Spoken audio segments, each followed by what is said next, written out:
Last time on Square Roots, the hero of Ferelden stops the Blight, the champion of Kirkwall defeats Corythius, and Anders starts a revolution with a bang. Later, Divine Justinia invites the leaders of the rebel mages and the Templars for a conclave. More like a gonclave, am I right? Kaboom!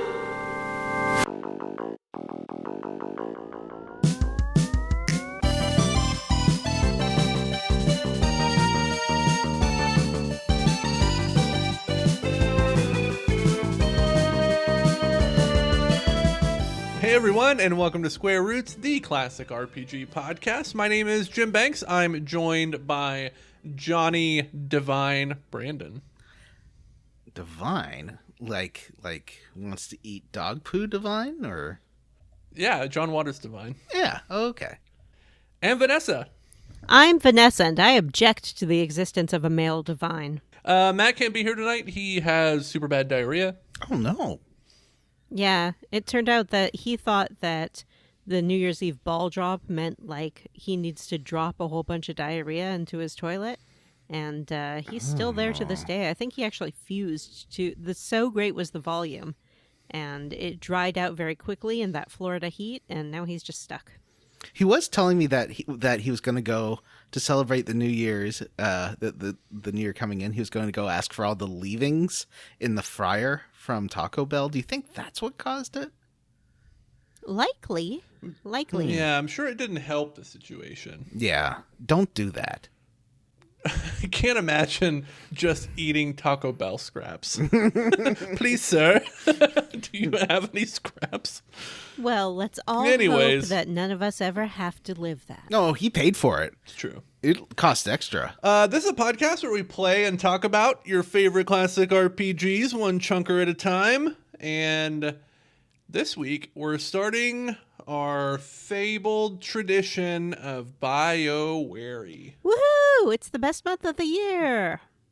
When did we start BioWare? No, I don't think we did. Is this like the 6th annual BioWare? Yeah, I want to say it was 2018 because I feel like we didn't do KOTOR. Oh no, we did do KOTOR.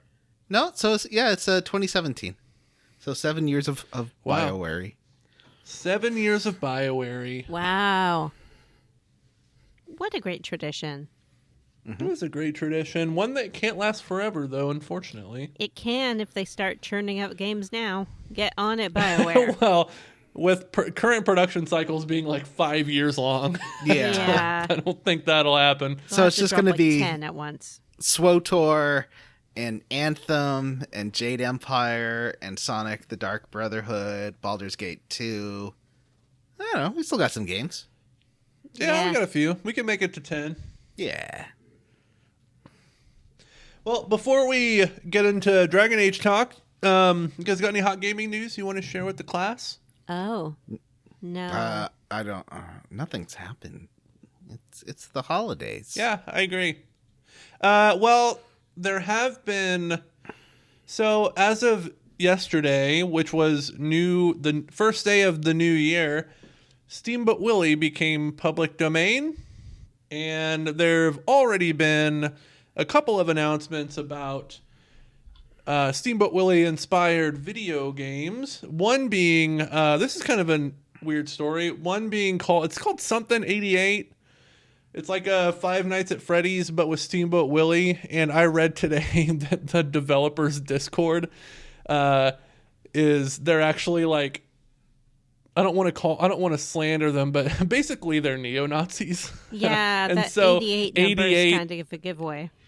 Yeah, and I guess nobody put that together, and then somebody read their Discord, and they're like, oh, it makes sense. Yeah, it's too bad because they've already gotten a whole bunch of press about it just because the idea of using this formerly copyrighted character is new. Mm-hmm. But take a little time, do your research. You don't have to be the first to the publish house. Mm-hmm. It's called a cash grab. Cash grab. Mm-hmm. Cash grab. I think that's it. Is that all the hot gaming news? It's January. I mean, January 2nd as of this recording. So not a lot's been announced yet. What was the hot game of Christmas? Remember when that used to be a story all the time? Like, this game sold so many units at Christmas time. But What was this everything's dog thing? digital now. Yeah, and I also think that there are so many distribution methods for video game software now. It's kind of like you can get it anywhere, and there's infinite copies of video games now, so Yeah. That's true. You don't have the people lined up to get something. yeah. Yeah, it's just not the same anymore. It's not. Was there a toy that was the Christmas toy? Was it Squishmallows? I think Squishmallows are always popular. Yeah, I don't really have like a kid anymore. I mean, my only child is a teenager now, so Yeah, she went to the mystical land of the summons and then came back aged up. Mm-hmm. yeah. I kept getting YouTube ads for like a piece of plastic you put under stairs to turn it into a slide. Like hard That seems like pieces a of plastic. terrible idea. I know. It seems like a really efficient way to move old people up. I mean, at least down the stairs, not up the stairs. Yeah, but down up the I stairs. think would not be, but that's true. So the most important grown-up Christmas talk we can have is, what did you get yourselves after Christmas, if you got yourself anything? Which I bet you did, especially you, Vanessa. I got myself some blue jeans. Ooh. Blue jeans. Yep. How about you, Jim? I don't know why I'm laughing. I got myself some sweatpants Ooh. and a couple hoodies. Nice. I got myself it hasn't arrived yet. I got myself a cart of Persona 5 Royal for Switch. So I think I'm actually going to finish it this time. Oh. Because it'll be on Switch and that's easier to play. And That game is so long. a negative scanner for film negatives. A little one that you just like put them into this little plate. You put the plate in and then you save all the pictures you want to develop. You know, it'll save. What are you going to use that for? I have hundreds and hundreds of photos from my 20s. Oh. So it'd be. I want to make like collages for art and stuff in my house, so that I have fun things on the walls. That's cool. That's what I'm gonna do with that. I got my daughter a Polaroid, like a Polaroid camera, like a month ago, so that, you know, when we're hanging out, we can take some Polaroids for memories and make little albums.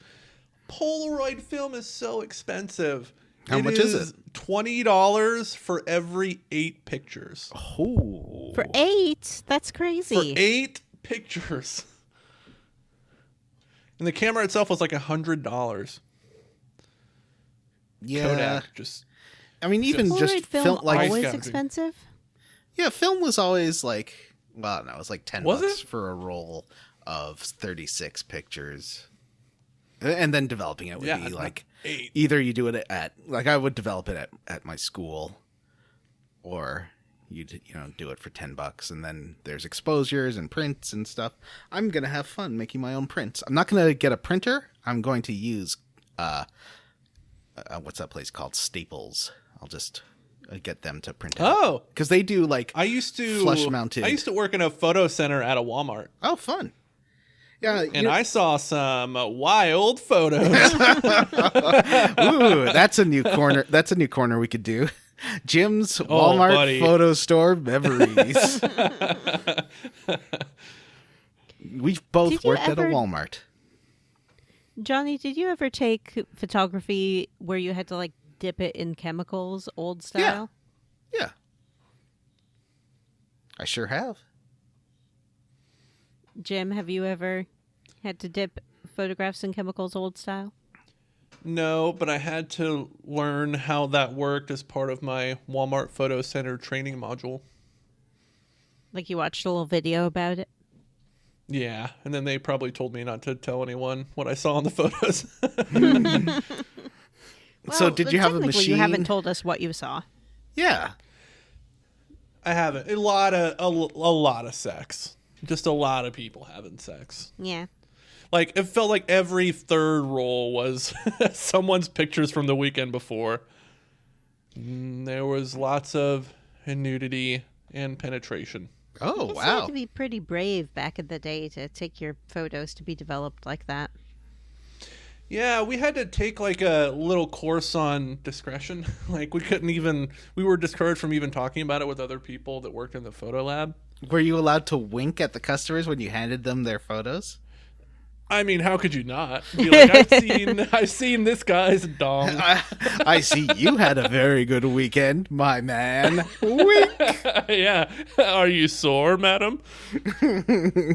She's like, from what? And then everyone's like, uh-oh. And you tug on your collar. Be like, thumb to picture 17. I did an extra good job of developing that one. Raised it a couple of stops so you get all that detail. Mm-hmm. The sort of glossy fluid on it is just the extra development gel. Ew, Vanessa, he had digital screens. He didn't have to be handling the photos. That's gross. Yeah, He would you're come right. on It his would be gross to Walmart handle photos. He would be coming on the Walmart equipment, not on the photos. Well, that's fine. Grow Who up. hasn't? Now, I never did this because I'm not a pervert, but I can imagine a lot of people working in those photo centers. You know how easy it is to make a double of a photo? Mm-hmm. We're making doubles of those photos. I 100%. That's probably what's on the internet. Like, most places will, if you put in your PC to repair it, will look for porn on your computer. Really? Yeah. You guys do any leveling up this last week? Last 2 weeks, I guess? 2 weeks, is it? Are we going to say that? I mean, you can if you want. Yeah, it's been 2 weeks since we recorded a main episode. That's not I like true. the high level of energy we've got It's not- going today. Is it It's true? just- Yeah, we're all just chillaxing. Yeah. I've been watching some Kitchen Nightmares, some of the new Kitchen Nightmares Oh, hey. episodes.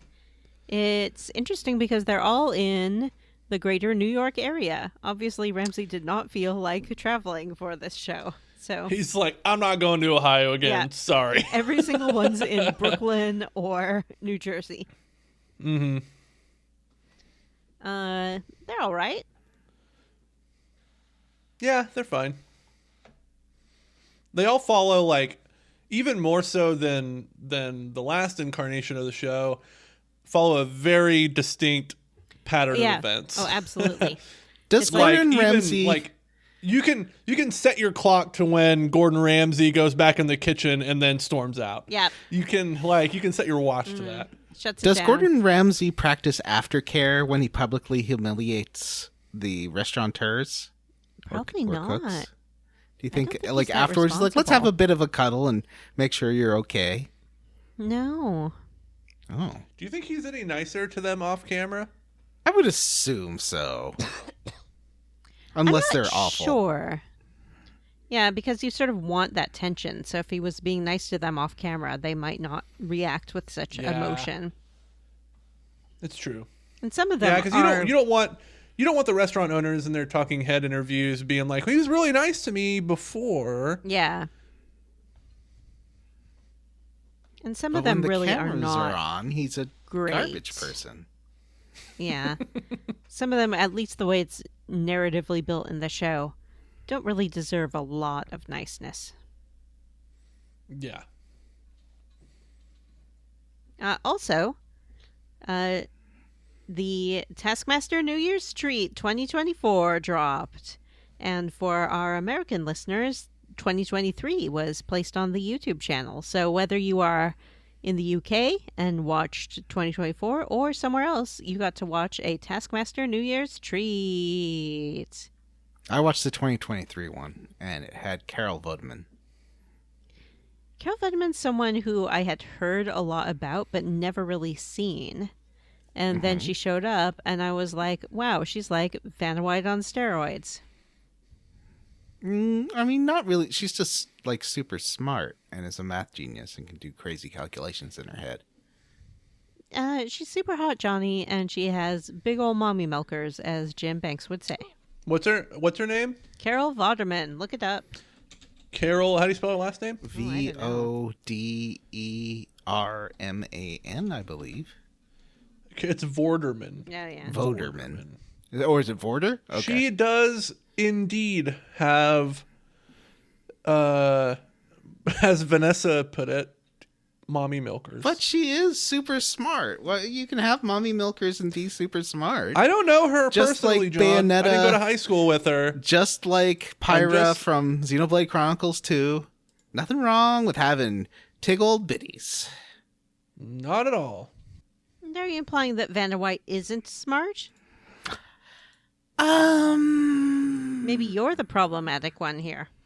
I do want to get drunk and watch the Vanna White made-for-TV movie where she's a statue of Aphrodite that comes to life in 1980s New York. I mean, it's filmed in the 1980s, called Goddess of Love. Because that sounds it looks amazing. so bad. It's on Amazon. No, it's on Tubi. And I want to watch it. Oh, it's on Tubi. Yeah. Well, I guess I'm done talking about how I leveled up because I don't want to spoil the 2024 New Year's treat for those listeners who are not in the UK. You can say if it was fun, if there's any amazing moments. I thought it was probably the best of the New Year's treats so far. Oh, Jim, just to catch you up on what we're talking about, as you know, regular Taskmaster series have 10 episodes and feature 5 comedians. New Year's Treat is just 1 episode and features 5 people who aren't comedians, or at least whose schedule wouldn't allow them to film a full series. Oh, okay. So who's on 2024? I will not remember their names. There was a naturalist. Is it naturalist or naturist? One of them talks about animals. One of them takes off their clothes. Nudist? Yeah. No. Well, so there's that guy. There was a musician. There was a television presenter. There was a lady off of Shark Tank or Dragon's Den, which is the UK version of Shark Tank. So one of the sharks / dragons. And there was a little boy. He's 15 years old. Was it Justin Bieber? It wasn't Justin Bieber. I think Justin Bieber is a little bit older than 15 now. I think his name 30. was Lemmy. Oh, like Lemmy from Motorhead? Yeah, it was Lemmy From Kilmister. Motorhead, but as a 15-year-old. Wow. If I was your boyfriend, I'd kiss you every day. He's saying Ace of Spades, but instead of Ace of Spades, it was Old Maid. The very old maid.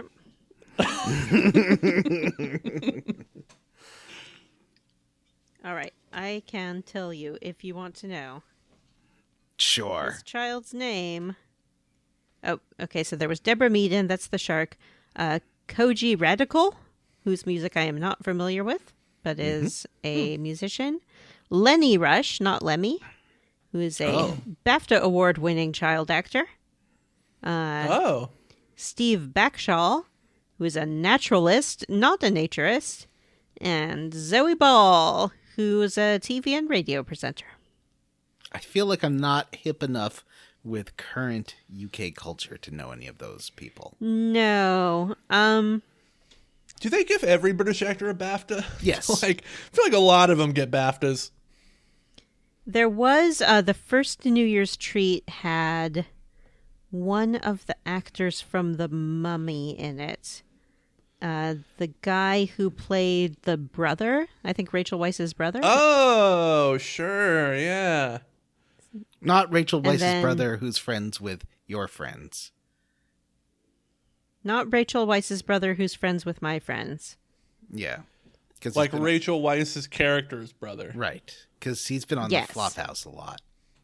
His name was Jonathan in The Mummy. Oh, has he? Jonathan. Oh, that guy. Yeah. Yeah. the smarmy guy who was obviously Irish, but was pretending he was British. I thought he was Scottish. Oh, Scottish. Yeah, you're right. Yeah, Scottish. And his name is John Hannah. Yes, that is correct. He was on what? Like we're just kicking back, shooting it tonight, guys. Yeah. There's really no structure Yeah. to what we're doing. And we have a lot to talk about. And then also Nicola Coulan What what is who's Vanessa in even Bridgerton, talking about at this point? was on one of them. Talk about people who were on Taskmaster New Year's Treat because you, Johnny, asked me to. But you know what? The time for answering your questions is over. The time for asking my questions is here. Johnny, how did you level up? Well, I got 2 vaccinations for the price of 0 Ooh. because they're free. I got a flu Did shot. you do both in one arm or did you do either or? I did both in one arm. Is that okay? Oh, yeah, that's the way to do it. Then you just have one sore arm. I sure do. It sure is sore. I've been having fever dreams and sweating, which is normal for me. Cool. It's an expected reaction to getting vaccinated. I'm sick for a What day. John is saying is that vaccines actually make you sick, No, just for like a day while they're and that people kicking shouldn't in. get them. No, I think everyone should get vaccines. It's good for you. John is also stumping for Robert F. Kennedy, Yeah. president in How 2024. much was he benching? I'm curious if he can. Oh, I benched 195 yesterday. Hey, Or 2 days ago. congratulations. That's good. Hey. Yeah, I'm getting up to 200. I will be able to do 200 in the next couple of months, I'm sure. Nice. It was tough. It's quite heavy. Yeah. If you keep going, I you'll know, be I able to think- bench banks eventually here. Yeah, it's true. Now last time I did bench, but I wasn't like maxing out. It was 180. So But how much was 185 your max, like single rep, or were you repping that multiple times? This was a single rep. Single rep. Okay. Yeah. What do you do regular? Well, I do the 5-3-1 thing, so you sort of estimate what your max could be if you had like. I'm not going to do my max because I don't have a spotter. I just use those arms on the side of the weight rack, so I do not hurt myself. You know, the ones that will hold onto the weight bar if I drop it. Because I'm working out in the middle of the night, Jim. The middle of the night. Oh, you're using like the cable support thing? No, like the bars in the weight rack, you know, that will hold on to the bar. Oh, got it. Yeah. Yeah, if you drop it and not Yeah. land on your body. Anyway, And not land on your throat. yeah. Well, I'm not. You shouldn't be doing a chest press over your throat. Well, if you're putting it away. Oh like, yeah. Well, yeah. even then, yeah. You're right. Yeah. So I do 5-3-1, which is like 4 different weeks of different percentages of your your theoretical 1 rep maximum, and then you add to it so I'm doing 205 as the theoretical, but the actual, because the max you do is 95%, and that's what I did. Well, I did 1.5 reps, basically, like I barely got the second rep up, so I would consider it Oh, 1. nice. Congratulations. Yeah. But how much I does don't Robert... strength train because I'm a girl. You can... There's plenty of women doing strength training at my gym. What are you talking about? That's for boys. Lots of ladies do it. It's good Yeah, I've for your seen 'em. core strength. Yeah, a lot of ladies power lift. Yeah. When Julio was doing The Strongest Man, there was plenty of strongest women, too. Yeah. I get irritated when I have to pick up the laundry hamper. I'm not going to pick up a weight. Well, I would recommend doing some kind of resistance training just to, keep mobility I mean, I know you're in your 20s now and you think you're going to be invincible forever, but, I think it's always I'm good to get resisting some. your suggestions. That's my training. Oh, I'm almost finished. I think I'm almost finished Saints Row 2022, and then I'll release a review of that on my YouTube channel. I watched Kong Britain, which was fantastic, and Kong Christmas. I definitely recommend you watch both of those. And I finally saw A Christmas Story, and I thought it was very sweet, even if the ending was a little racist. Ending is very racist. Yes. It's like a Benny Hill sketch in there. I hadn't seen that one before. It was good. I liked the whole escapade of the lamp and the mother's hatred of the lamp. That was the best part. Yeah. I love the furnace, how the father is always fighting the furnace in the basement. Mm-hmm. And the scene of where he said F in front of father was so good. That's great. That's classic. Anyway, let's move on. Jim, how did you My turn. level up? I watched the movie Priscilla, the Sofia Coppola film, like the kind of the movie that talks about what's her name? Naked Gun star Priscilla Presley? Yeah, no, but when Priscilla first met and was married to Elvis, that's what the movie's about. When she was spoiler 14? alert, she's like 14 when Elvis picks her up and emotionally manipulates her for a very long time. The movie's very good. It kind of, I don't know, it's just every shot is staged so meticulously. It kind of puts you at a distance from what's going on, and maybe that's good because it doesn't glamorize Elvis, and it's very upfront about his drug use and affairs and just the way that he lived his life, which was not healthy. But overall, I really like the movie, and I like that it's not like her entire life. It's just those years when she's being courted by and eventually marries Elvis Presley. Who plays the movie both? ends with her moving out when they get divorced. Right. Yeah. Who plays both? Jacob Elordi plays Elvis. Mm-hmm.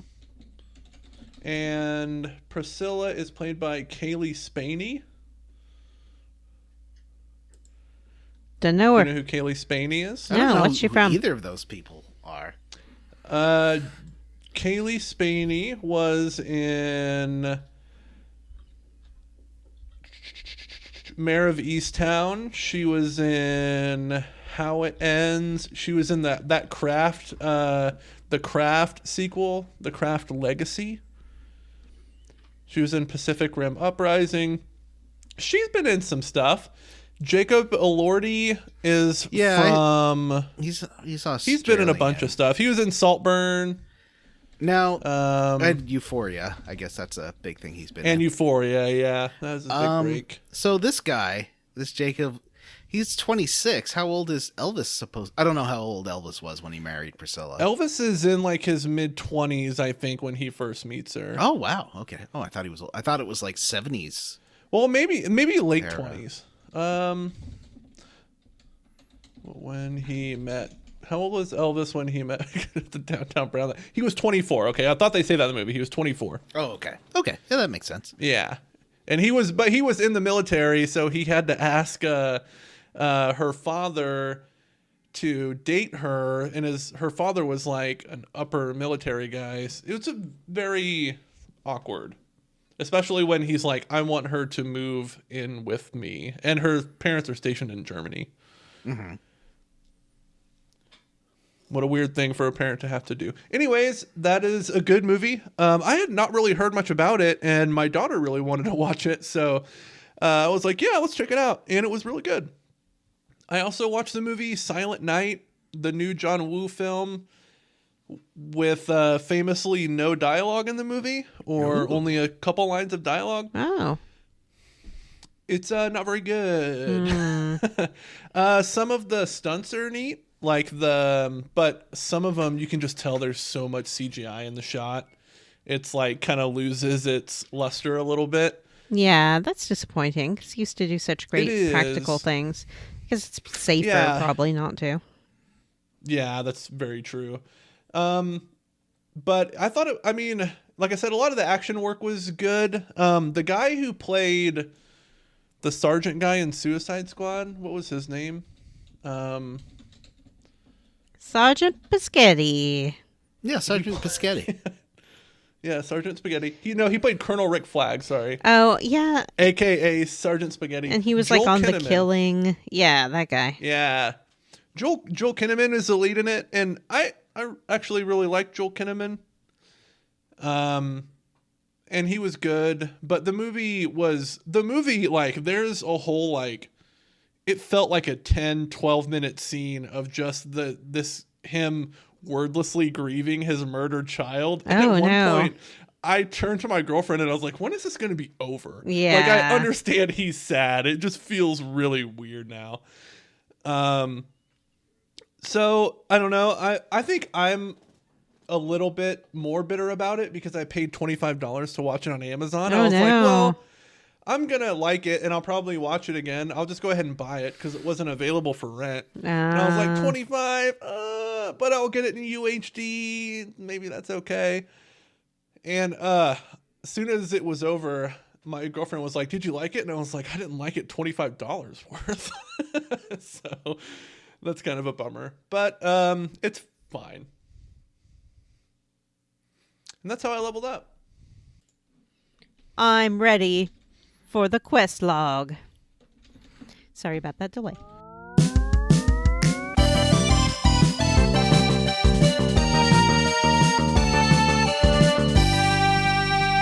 Can we call it the Chantry Diaries? I'm ready for the chant of light. The chant of light. So what's going on? What's going on in this game? Like, I feel like I have a very loose handle of what's happening in the plot, so I really would appreciate the setup to what actually happens. It kind of throws you right in. It does start real in media res. Yeah. This game is a direct sequel to the events of Dragon Age 2 and to a certain extent of Dragon Age Origins. Like, it's the same world, and in fact, you can import your saves from those games so the decisions that you made in Dragon Age Origins and 2 continue into the save state of this world. I did that. Jim, did you import your very important decisions from Dragon Age Origins and Dragon Age 2 into this game? I did not. Couldn't even figure out how to do it. You have to go to a website, and then if you is that Dragon Age Keep? Or yeah. whatever? So if you were logged in on the internet when you played your last save, it will like remember that world state, and you can import it. See, I didn't want to have to do that because when I played Dragon Age 2, I played it on PC. Mm-hmm. So I would have to like reinstall it on my PC. No, as long as you were online, that's what, like, I didn't even have to boot up Dragon Age 2. I don't think I was online though when I played it on my PC. With sure? all your like EA accounts linked. Yeah, you didn't log into your I'm EA account. I'm not 100% sure, but that doesn't sound familiar. But I guess we played Dragon Age 2 a long time ago. 2 years ago. Well, even if you don't do that, you can log on and do sort of a like choose your own adventure and tell it which decisions you made. That would be tricky for Jim, who does not remember what happened in Dragon Age 2. But it sort of gives you some ideas. He might figure it out from context clues. Yeah, actually, this. I gleaned some stuff, but one thing that blew my mind, because like, spoiler alert, I've finished my playthrough of Dragon Age Inquisition already. One of my New Year's resolutions is to finish every game we play, even the ones that John picks. Oh wow! And so wait, I finished this. What does that mean? It means your games are hard. You do pick hard games because you're old school. You're hardcore. Yeah. You're a real gamer boy. Yeah, I want to ascend to real gamer status this year. So, but anyways, one thing I totally forgot about Dragon Age 2 that I was surprised is not mentioned at all, especially in the beginning of Inquisition, is Anders. Yeah. Remember Anders and what he did? Like, yeah. I thought that would. When we played Dragon Age 2, I was like, oh, that's going to be a big thing in like all the Dragon Age games. Nope, not really. No, it totally is a big thing because that's what's going on at the beginning of the game. Divine Justinia is holding a conclave to bring the rebelling mages and the Templars together to try to have peace talks. So it's the Mage-Templar War that Anders set off with his actions at the end of 2. That's true. But I just expected to hear more about Anders himself. Yeah, we don't. Is he not a character that people like? Never Well, really is- like him. Besides, he's super dead. Well, I guess every time I play, he's super dead at the end of. Dragon Yeah, he Age doesn't 2. have to die. Yeah, no, he's not super Yeah, he dead in does. my Yeah, he save does. state. He So I was sucks. able to sort of talk to some characters about him. Some of them were more willing to talk about him than others. You can ask Varric about him, and I'll be like, no thanks, don't want to talk about that guy. I like that. I don't know. I wish they would mention it. I don't know that I need to have him be like a part of the game, but it would be just another acknowledgement of, I guess, what you experienced in the past game. Yeah. I mean, they do The sort game, of... I guess what I'm saying is the game expects you to, one, remember everything that happened in the other games, and two, know who all of these people are. Well, they're Yeah, And that's what every organization is. The game like expects you to just know. It needs that Final Fantasy 16 thing of you pressing in the middle button on the controller, and it's like, here's That's who's pretty on dope. screen. Oh, yeah, the, like, lore Yeah. button. That would be That's really cool. Yeah, and I've unlocked. I think I got an achievement the other day for unlocking like 300 codex entries, and I haven't read a single one of those things. I guess it is all there. Well, so I guess should talk about our experiences with this game in the past. We, of course, have all played Dragon Age Origins and Dragon Age 2 for this show, but have you played Inquisition before? Jim, you're nodding, but again, this is an audio medium. Yeah, no, I'm nodding to the music that I'm listening to. But yes, I have played this game before.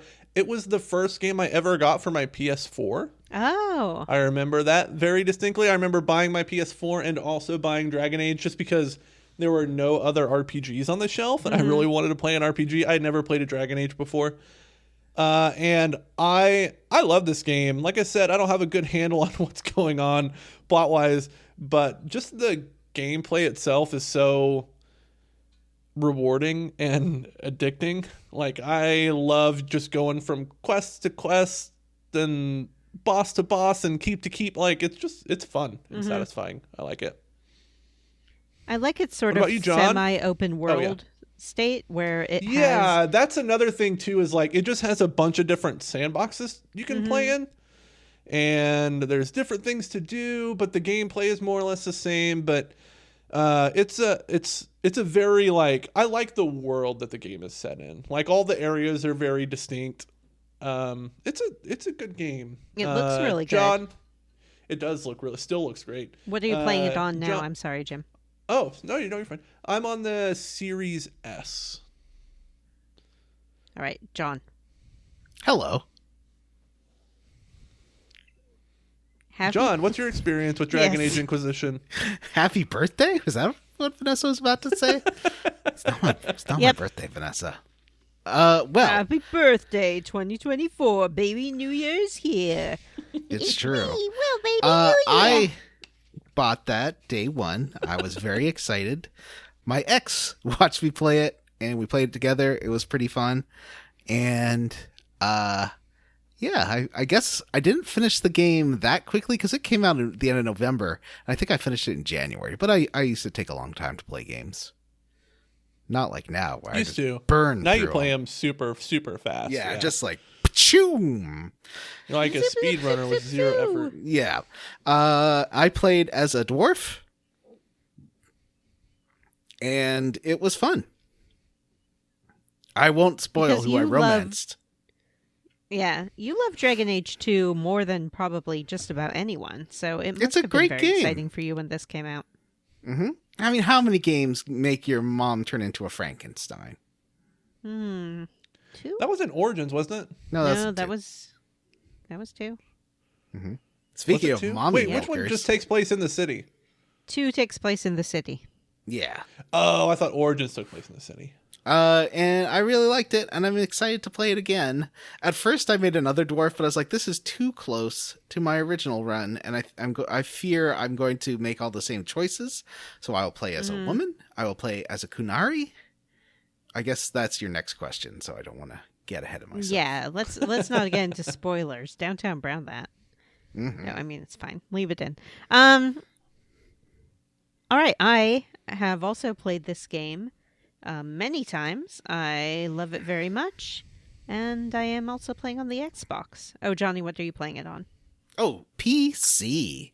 So I gotta Wow. click. I gotta click and use WASD, and it looks real pretty. I set everything to ultra because it's a 10-year-old game, Yeah. and it runs I amazing. saw some screenshots, John, not just the ones you posted, but some other ones online of the PC version, like all upscaled and stuff. It looks really nice. Yeah, it's amazing looking. But even Vanessa was posting some videos that looked very nice, I thought. Yeah, it looks good on the Xbox too. It definitely, It like, does. the skin textures are really good and interesting, and you have a lot of choices in your character generation of complexion and things like that too. I enjoy it.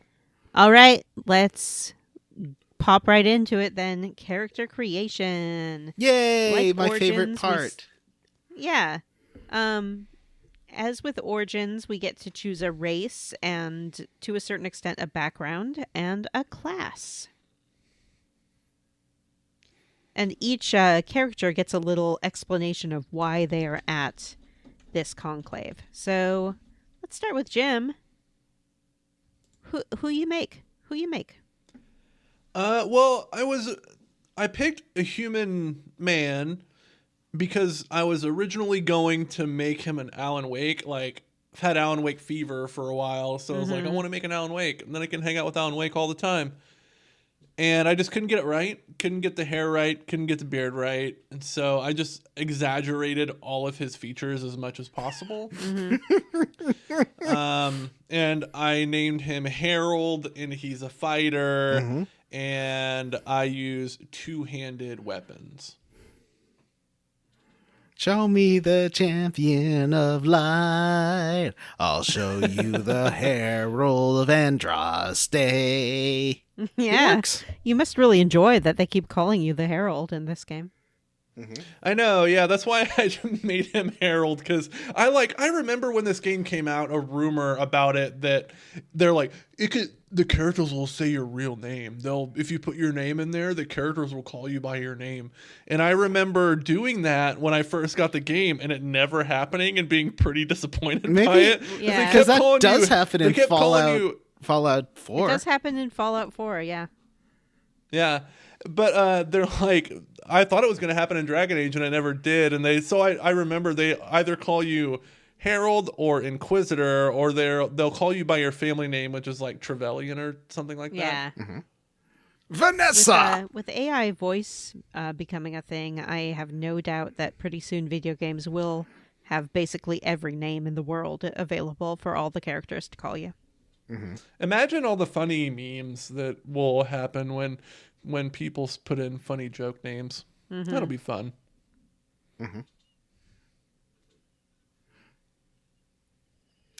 John, Yeah, John. What's up with your character? Well, last time I made a dwarf, and he was a double stabber. This time, at first I made a dwarf, but with a one-weapon fighter. But I was like, this is still too close to what I did last time. So this time, I made a Kunari mage lady. Oh, figured interesting. Kunari That's gonna be mage. a lot of different points here. We're gonna have, like, because she's Tal Vashoth, because she's what do you call the mages that are bad? She's not Apostate. Yeah, she's Yeah. an apostate. She's Kunari. So it's going to be all sorts of interesting layers. I'm curious how that affects Yeah, that's interesting. stuff with Iron Bull. And will I be able to romance, I don't know, Blackwall as a Kunari? I'm curious how all that. I think will I go. don't think Blackwell sleeps with dudes, does he? I am a lady. He's a lady. Oh, that's right. You're a lady. Yeah, I wanted to Huh. really have a different experience. Yeah. So did it give you a little in-game reason as to why your character was at the conclave as a Kunari? If it did, I missed it. She All was a right. How about you, mercenary. Jim? She was a mercenary. So yeah, I'm a human noble, who is very religious, and so I follow the Maker. So I get those like Maker, not fanatic, but like make the religious dialogue options a lot. Oh, interesting. I made a mage who is a Dalish elf. Those are the elves that live in the woods and have face tattoos. Mm-hmm. And they pull land boats. Yeah, like they pull wagons land with boats sails on them. with their little deer. With their little deer, their hollas. Yep. They have And- Irish. I remember. Okay, accents. maybe I do know a lot about this game. Yeah. And the reason the game told me I was at the conclave was I was sent there by the Dalish keeper, who's the sort of head mage, to spy on the goings-on and report back as to what the humans were up to. You know, the other day in a group chat, I was like, I bet Vanessa is making an elf for reasons I will not get into right now. But you know why you made an elf lady. I made an elf lady because I believe that it leads to some interesting narrative points, which I look forward to discussing this season. Mm-hmm. Interesting John, narrative points. I'm interested why you think. Well, maybe Downtown Brown this. Why Solas and not Dorian? Oh, 'cause Dorian well, seems more like a Vanessa boyfriend. I feel like- absolutely. she would have. Is Dorian bisexual or is he gay? No, he's gay. Okay. Oh, is he? Yeah. All right. That's us. Matt will have to tell us next time, so I can only assume that he made a little bitch boy called Bitch Boy. No, he He's got made diarrhea all the he time. made Bonnie Jandon or whatever. Oh, that's right. He Bonnie made Jandon, Bonnie yeah. Jandon. An evil, burly man who's going to kiss all the boys. Yeah. Get it, Bonnie. So that's biggest sexual harasser in Orlais. Yeah. Just running around kissing everybody. It's hard with those masks on. All right. So the game opens when you hit. Well, the title screen shows you a line of Ooh, I love mages that. and a line of Templars, sort of streaming towards the Temple of Sacred Ashes. And when you hit the start button, the whole temple explodes. Yeah, that's when the the menu screen leads into the beginning of a new game. Oh man, that Yeah, makes it's pretty sweet. That's the good shit right there. So that's what Love happens that. here. We get a brief little scene of our character fighting a pride demon. And we struggle with that because we don't know the controls and it's brand new. And then smash cut to Cassandra. Y'all Yay! remember Cassandra from Dragon I Age do. 2? I remember She was the Cassandra. narrative Yeah. device. She was a narrative device. She was interrogating Varric in that game. And in That's a sort right. of rhyming moment that rhymes, here we see her interrogating the player character. So it's really reflective of what happened before. That's fun. It is fun. She's also with Liliana, who you may remember from Dragon Age Origins. What was her deal in Origins? In Origins, she was a Chantry sister, and then we learned that she was a sort of reformed assassin. Oh, cool. Yeah. And Liliana and Cassandra are both basically accusing you of having blown up the Chantry, or the Temple of Sacred Ashes, which was also in Origins. That was where we went to get a little pinch of Sacred Ashes to save the Arl of Redcliffe. So Cassandra asks us why we blew up the temple and what the deal is with this mark on our hand. What's the deal with the mark on your hand? Why is it glowing? was Nobody just like, knows. I don't know. I don't want to be the Inquisitor. Yeah, we're like, oh, I don't know why it's on my hand, and I don't remember what happened. We should edit Jerry Seinfeld into Dragon Age Inquisition. That's a great We idea. should. What's the deal with Darkspawn? Corypheus, you get the hell out of here! Yeah. I don't know, it would be- 17? You people would make fun of your name too if it rhymed with part of the female anatomy. Corypheus.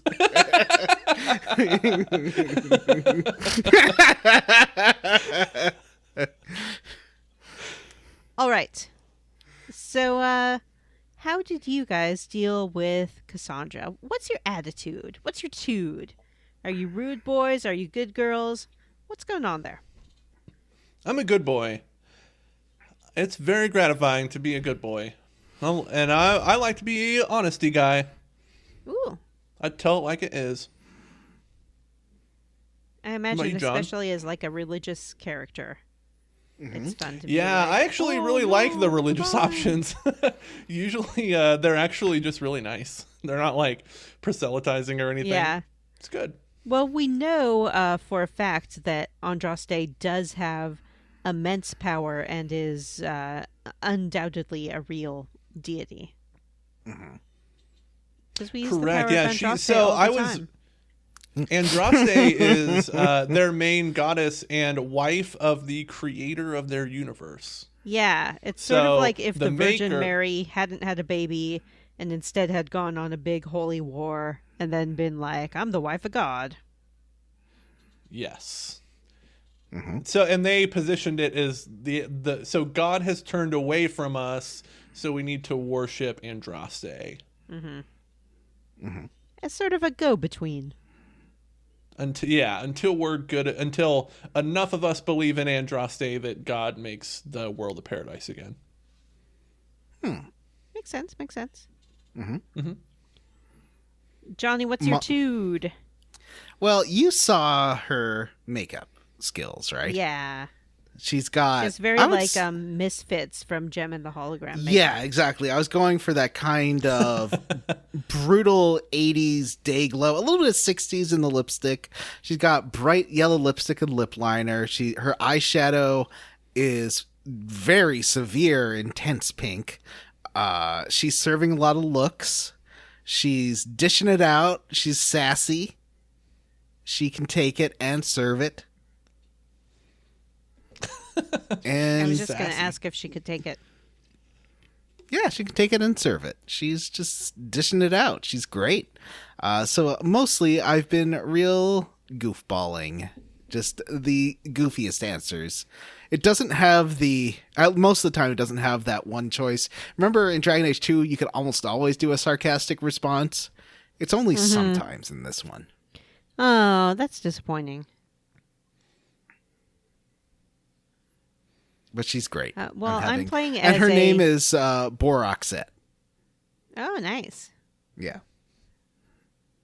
I'm playing as a confused elf. I basically am just like, I don't know what the heck is going on.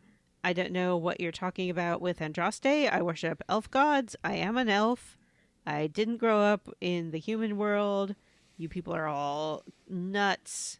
Let me go. I want to go home. So is every god these people talk about real? Like, there are dark elf gods, there are light elf gods, there's Andraste, there are all these other seemingly gods that are local to one place or one thing. And dwarves have like those champions and saints, basically. Paragons. Yeah. Yeah. I don't know how I'm But, supposed to answer that question, Jim. Because it's seemingly they're all real. Well, we'll get into it, I guess, as we go Yeah, on. that's Yeah. an interesting religious philosophy. Well, what's kind of interesting about this world is that we know for sure that magic is real, and spirits are real, and demons are And they're- real. Yeah. And there's like an ether where like spirit things live. The Fade. The Fade. And the Fade is relevant because it turns out that what Cassandra is so upset about is that not only did the Temple of Sacred Ashes blow up, but a hole has been punched in the Fade. The Fade is like a parallel but totally separate world, except for dreams, apparently. You can go to the Fade in your dreams, and mages are predisposed to being possessed by demons from the Fade. But otherwise, demons usually can't just come into the world without a host. However, Yeah. Speaking of mages getting possessed, that's Anders, right? yeah, that's exactly what happened to Anders? Anders. Anders had was it like justice spirit or Yeah, something? he had a inside spirit him? of justice who then was sort of corrupted into a spirit of vengeance by the terrible world.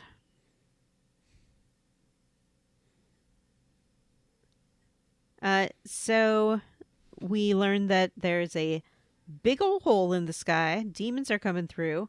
We have a glowing spot on our hand that is the same color as the big old hole in the sky. And Cassandra's like, come with me. Everybody thinks you did this.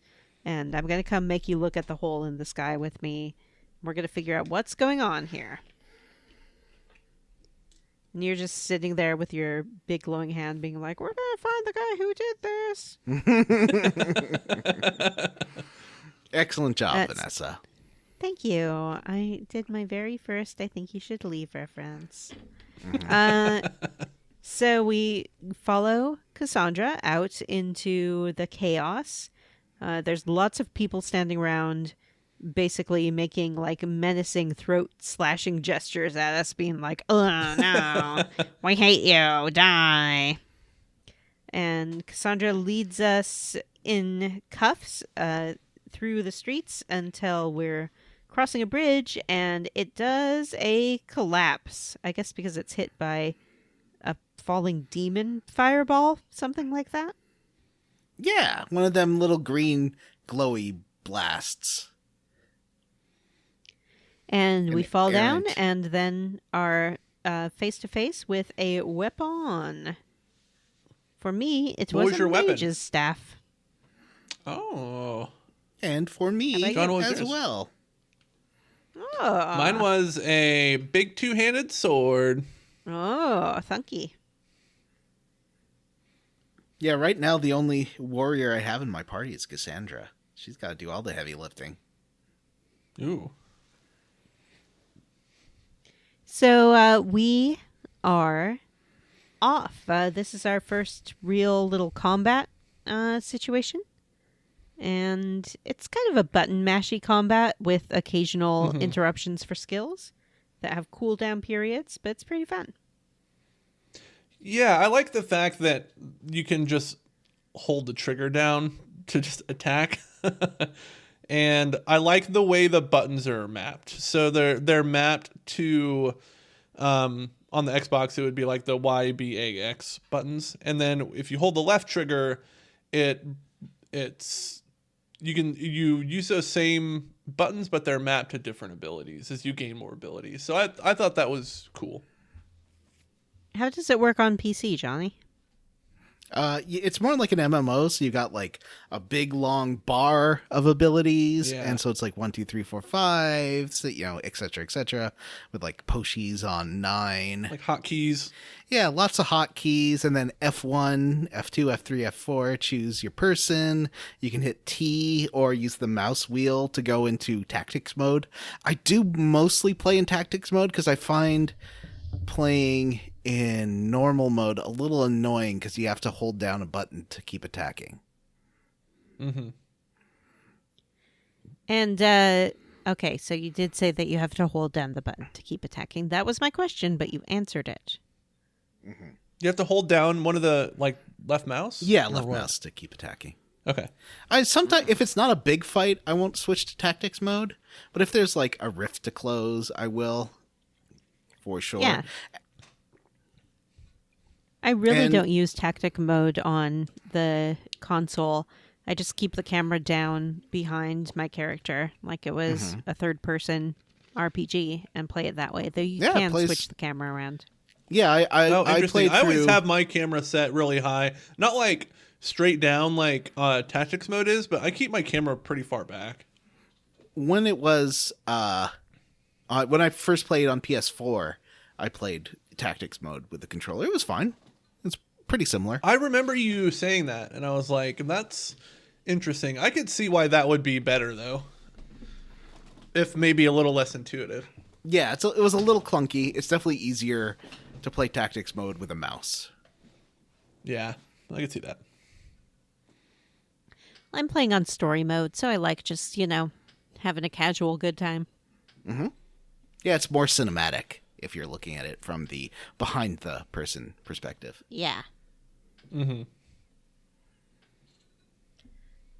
So after we have a little battle, we continue on our way and climb a hill, and Cassandra keeps saying they're fighting up ahead.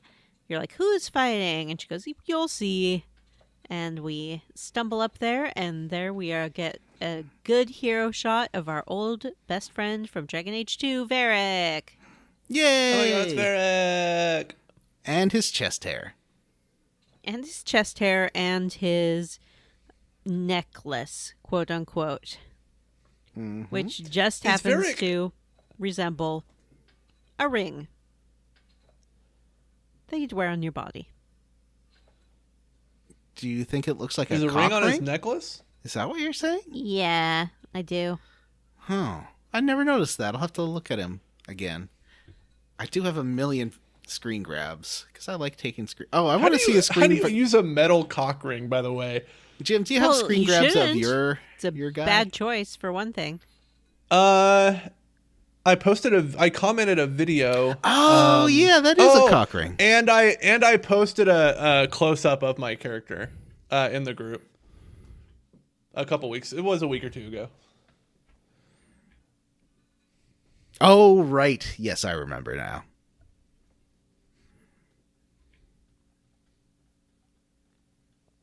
Oh, who else is there? So it's okay. Wait, I had a question. Is Varric cool? Yeah. Do people like? Are people like? Yeah, Varric, I think he's a that- fan favorite, not just because I Is think he he's beloved? cute. Yeah, I think people like him. He's sassy. Okay. And he shows his I like Varric. his man chest. Yeah, okay. I'm just asking. I don't hate him. I'm just like feel like the game, like Vanessa said, gave him that hero shot, and I was like, am I supposed to be excited? Yeah, it's like when your favorite Marvel man shows up in Marvel's Marvel Man. Oh, I love Yeah. that. Yeah. And I you're like, love oh my that. god, it's Marvel Man. You're Marvel like, Man. it's Plutarch. It's Socrates. Plutarch. I don't know the name. Okay, so Varric and an elfman. Yes, There is a an little bald elfman. elfman. He does. I want to say Zac Efron. That's not his name. Who is the guy who was in Star Trek 2009, the movie? Chris Pine. No, the other guy, the one who played Spock. Zachary Quinto. Zachary. Yeah, Quinto, he gives yeah. me real Zachary Quinto vibes, but apparently he's voiced by Totally. a guy from Torchwood.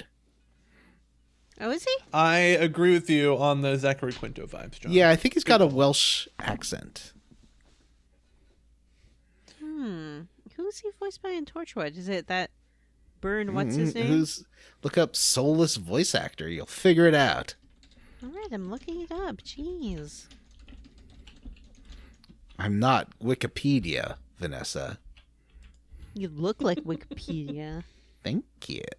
Would you don't? Hey, Vanessa, before you scroll on, if you just give me $2.75, it's $2.75 for this information, then I will leave you alone for the rest of the year. No, close window, close window, close window. Oh, did you forget? This is the very last email I'm going to send you, Vanessa. Close window. Nope, delete.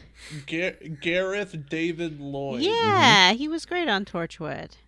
Yeah, and he looks like played Solus. Yanto. Even. He has some Solus look to him. He does have a lot of hair. Well, yeah, okay. There's differences, but facially he's similar to Solus model. They obviously did some Wait. modeling after him. Yeah. According to IMDb, John, can you confirm Freddie Prinze Jr. does the voice of Iron Bull? I sure can. He does. That is wild. I would have never have guessed that was Freddie Prinze Jr. You know what? He is a versatile voice actor. Iron Bull is a versatile character. Wink. Yeah.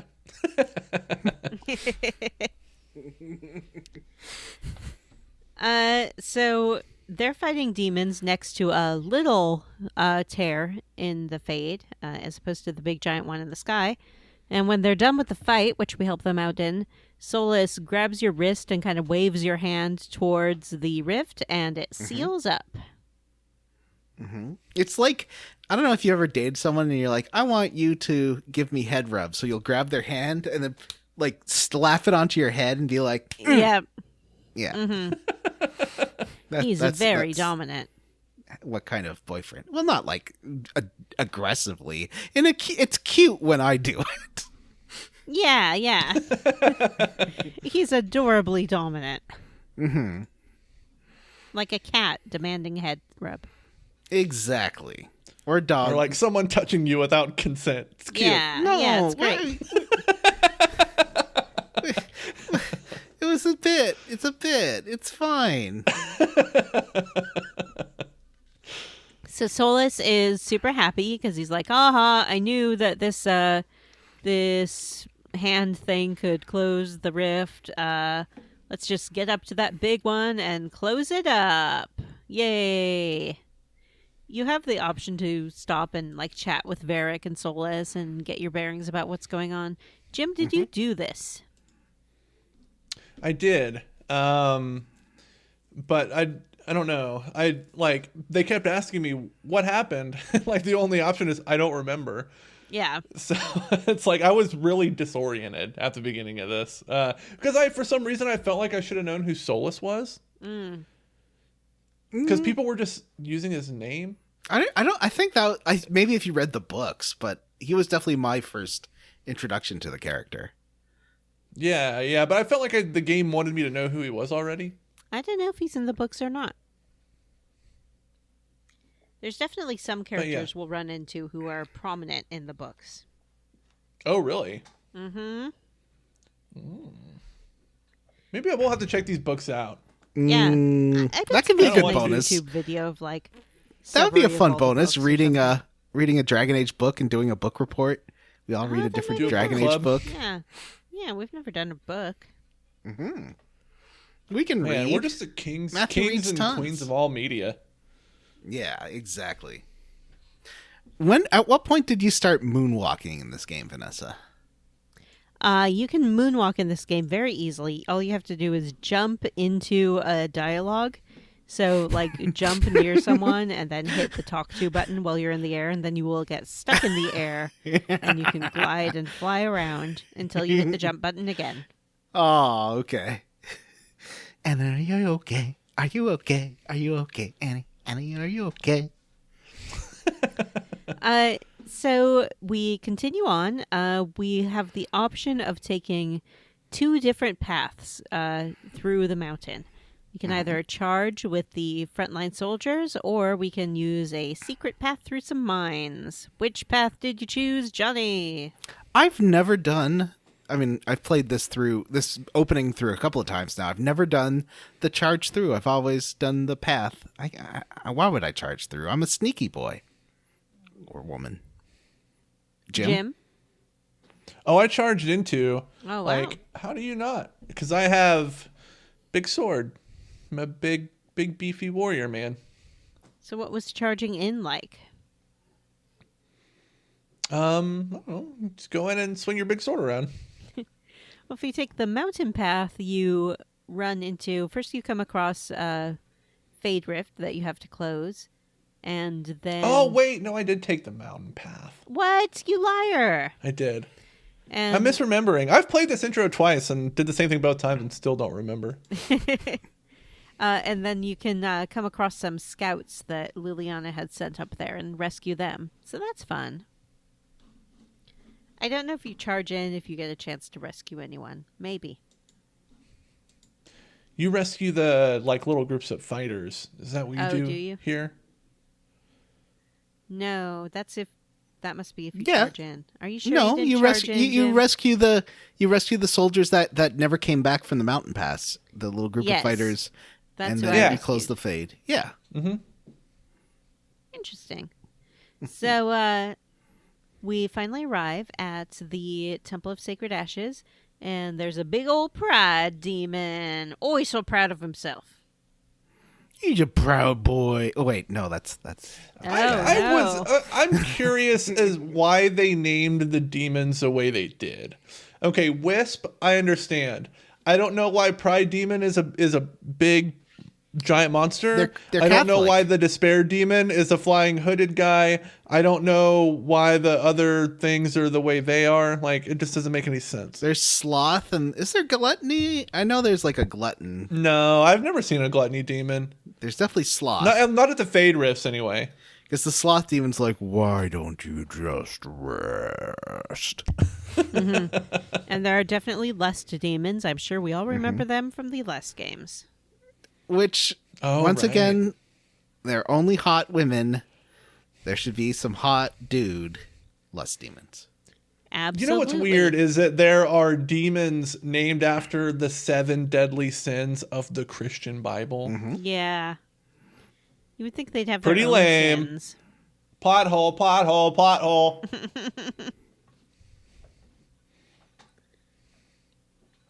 And not Are even you- the cool ones like avarice. Have you already asked for Andraste's help in this game? Can you? You're not playing on I PC, can't, right? I don't think. Yeah. That's How more of about a you, PC Johnny? thing. No. But I am playing on normal this time. The first time I played through it, I played through on hard. This game gets pretty hard. Yeah. It does get I pretty hard. died a lot. Well, this pride demon is apparently one of the hardest fights in the game. And they put it right in the beginning, I guess, to weed out the weaklings. On hard, I think the hardest fight in the game, and not counting the DLCs I didn't play, is after you get back from doing the Mages or Templar mission, and then something happens. That fight at your base is the hardest fight in the game, I believe. Yeah. Oh, interesting. Yeah. But nevertheless, despite how hard it is, we defeat the pride demon with the help of the, I guess they're sort of Templar kind of people, or just I thought they were Chantry I thought they were guards. Templars. Yeah. So we defeat the pride demon and close the little fade rift up there, but the big hole in the sky remains. We also hear some Yeah. echoes of what happened when this explosion took place. Which does help. Your character passes out, right? Yeah. Right after this. Yeah. But the echoes sort of prove that you were helping. And that's why people start Yeah. being like, oh, Yeah, okay, you see yourself like running up a hill and these spiders are chasing you. Fucking gross. This game needs an arachnophobia mode. Wait, There are a lot of spiders in this were game. you trying to make a deal with God? Yep. Oh, that makes so much Keep running up sense. the hill. Keep running up the slope. And then you see like a flash of a figure Running that to looks like she has a triangle Andraste. head reaching out to touch your hand. Yep, and pulling She you looks like a back stick into figure. the real world. If I And only then could, you, and make a deal with her and get a glowing handshake. and then you pass right out. Mm-hmm. Smash cut to waking up in your little room, and a elf maid comes in and drops her whole pile of laundry when she sees you're awake and falls to the Were you floor. able to use your elf powers to be like, chill, we're both elves here? No, I didn't get that dialogue. Oh, okay. Maybe if But you're a she's city like, elf. oh my god, you're awake. I can't believe it. I have to tell Cassandra. She said to tell her as soon as you're awake, everyone loves you. And you can be like, what? For me, I was like, people like me? Mm-hmm. 'Cause, I'm this Dalish elf apostate. And they're just like, I guess the Dalish mages aren't exactly apostates. They're sort of allowed to remain with their tribe and get mage training outside of the circle. They're the one exception. My Dalish had a problem with his apostate, and he had to take these big pills. I had an actual question and I don't remember what it was. It was, are elf mages also prone to being possessed by demons from the Fade? Yes, they can be. Got it. Yeah, remember what's her face and her mirror, her Illuvion. Meryl. Oh, I do remember Yeah, Meryl that. Yeah. and her Illuvion. Yeah, she got everyone killed. Yeah.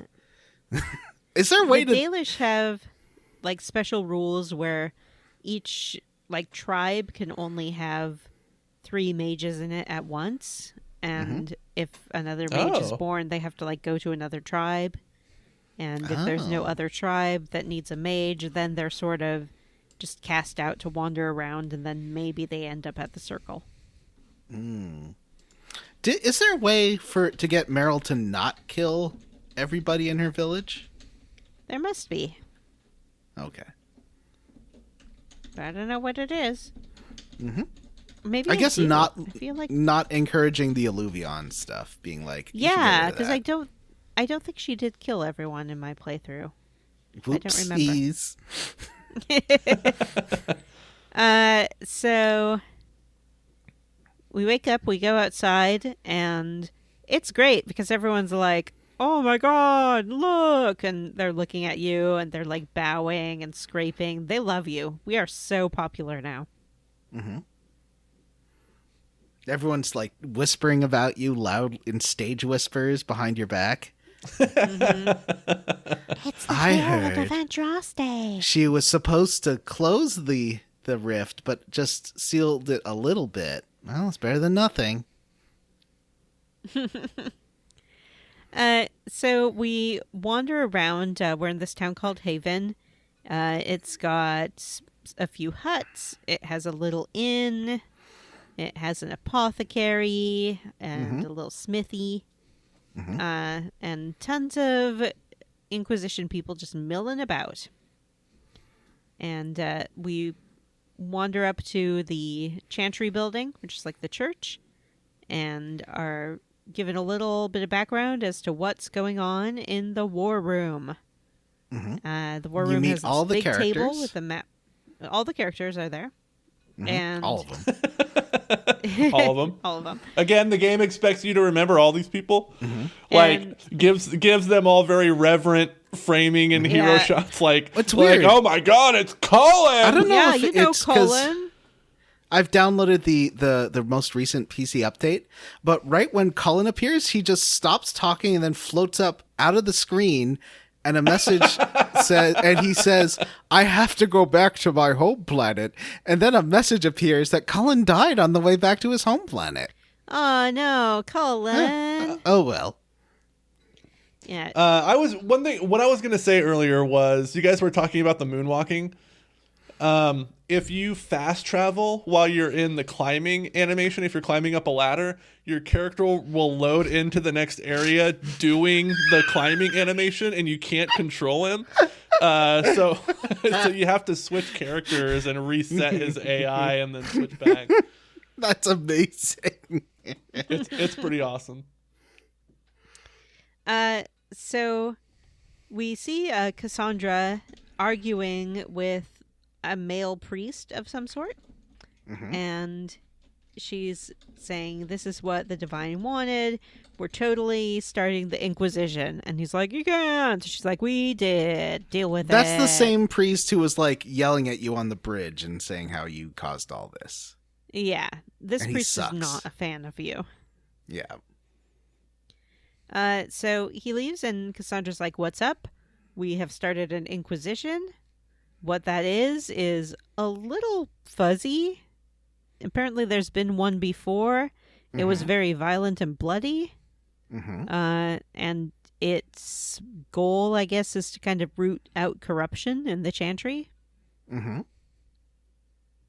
And also they want to put an end to the Mage Templar War, and also close the big rift in the sky, and also figure out who killed Divine Justinia and blew up the temple.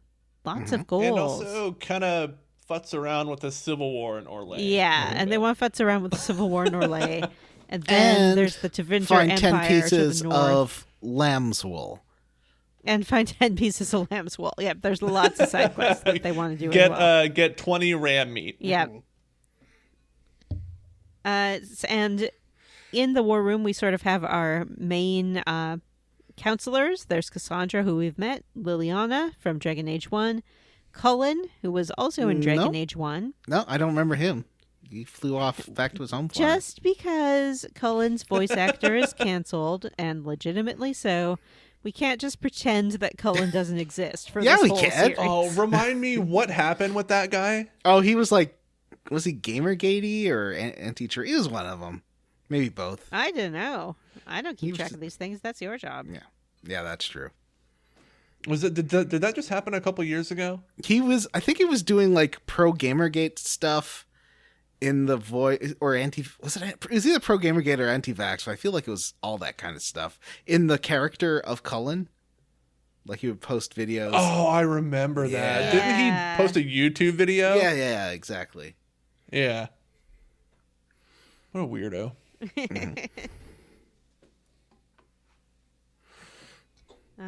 Sorry, I started Googling what's going on with Dragon Age actor Greg Ellis and his sudden feud with former BioWare developer Mark Dara, friend of the show. We had him on.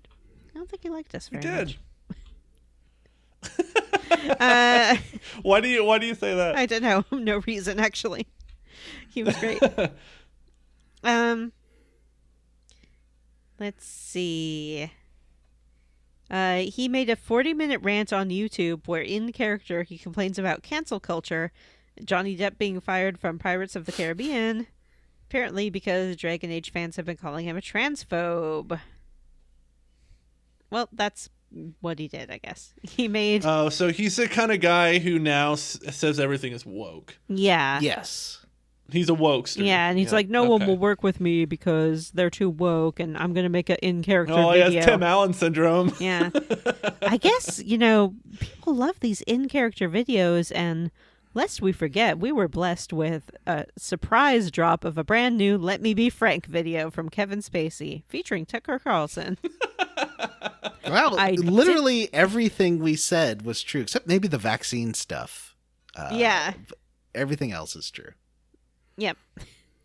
Basically, he's not a cool guy, and it's probably not cool to use having portrayed a character to then imply that character endorses a particular political view. Yes. Yeah. Generally, if you want to keep playing the character, you don't do that. Yeah, you make that distinction very clear. Yeah. Unless who is it that Let Me Be Frank had with him? It was some awful American journalist. Tucker Carlson. Right? Yeah, he's terrible. Tucker Carlson's sort of, one or two steps above Alex Jones. He is not good.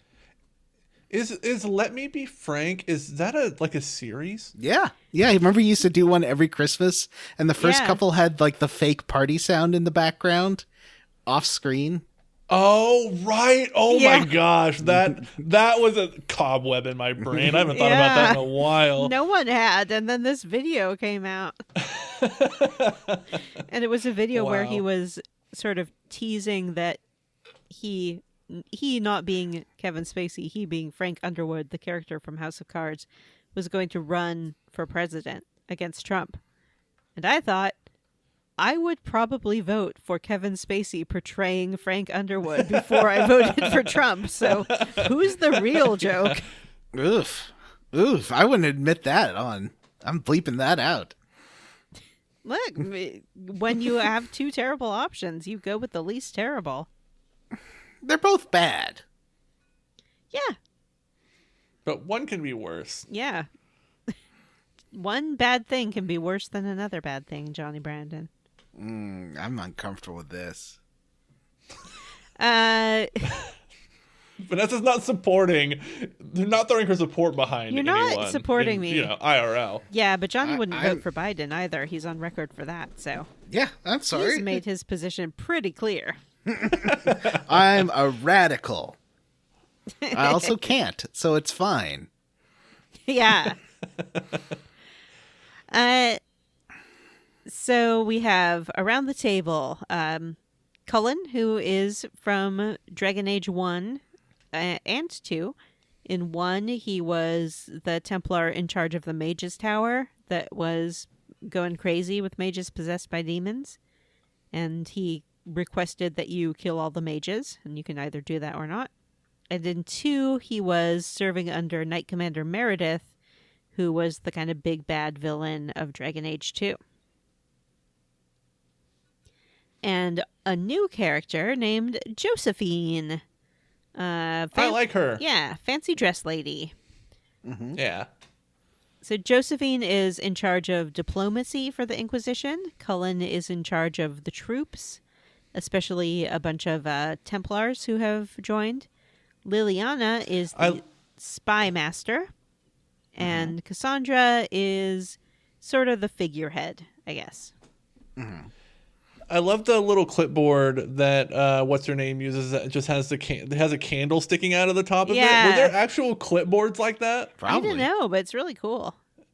It is. Every time I see it, I'm like, oh, that's so neat. And they sort of explain to us how the war table works. We can take actions on the war table based on how much influence we have in the world. And I thought it was power. Power, is it power? Okay, so Yeah. And power is acquired by doing little missions and spreading word of the Inquisition and things like that. Close and fade rifts. Close and fade rifts. Basically, every little task gives you a little bit of power.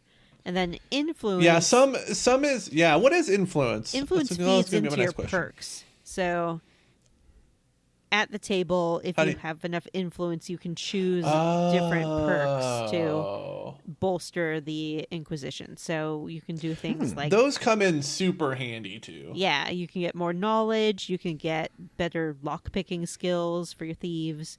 You can also get an expanded inventory, which I highly recommend. Definitely. I think default is 60 items in your inventory, and all your valuables, armor, weapons, and there's one other category, isn't there? Counts against you. Like runes and things like that, I think, right? Yes, yeah. Will count towards your inventory, and you only have 60 slots for all those things, and you can pick up a lot of loot in this game. Yeah, it fills up fast. I try to sell it as soon as I try it. If I can't equip anyone in my party with it, I just throw it out. I try to keep the unique items in my inventory, or I put them in storage, but I just destroy everything else that I can't immediately equip. Oh, you gotta sell it. You gotta get that gold so you can buy your furniture upgrades later.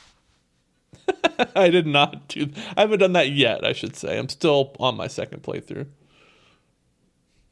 So we unlock the first section of the open world game map, the hinterlands. Yay! Everyone's favorite bar.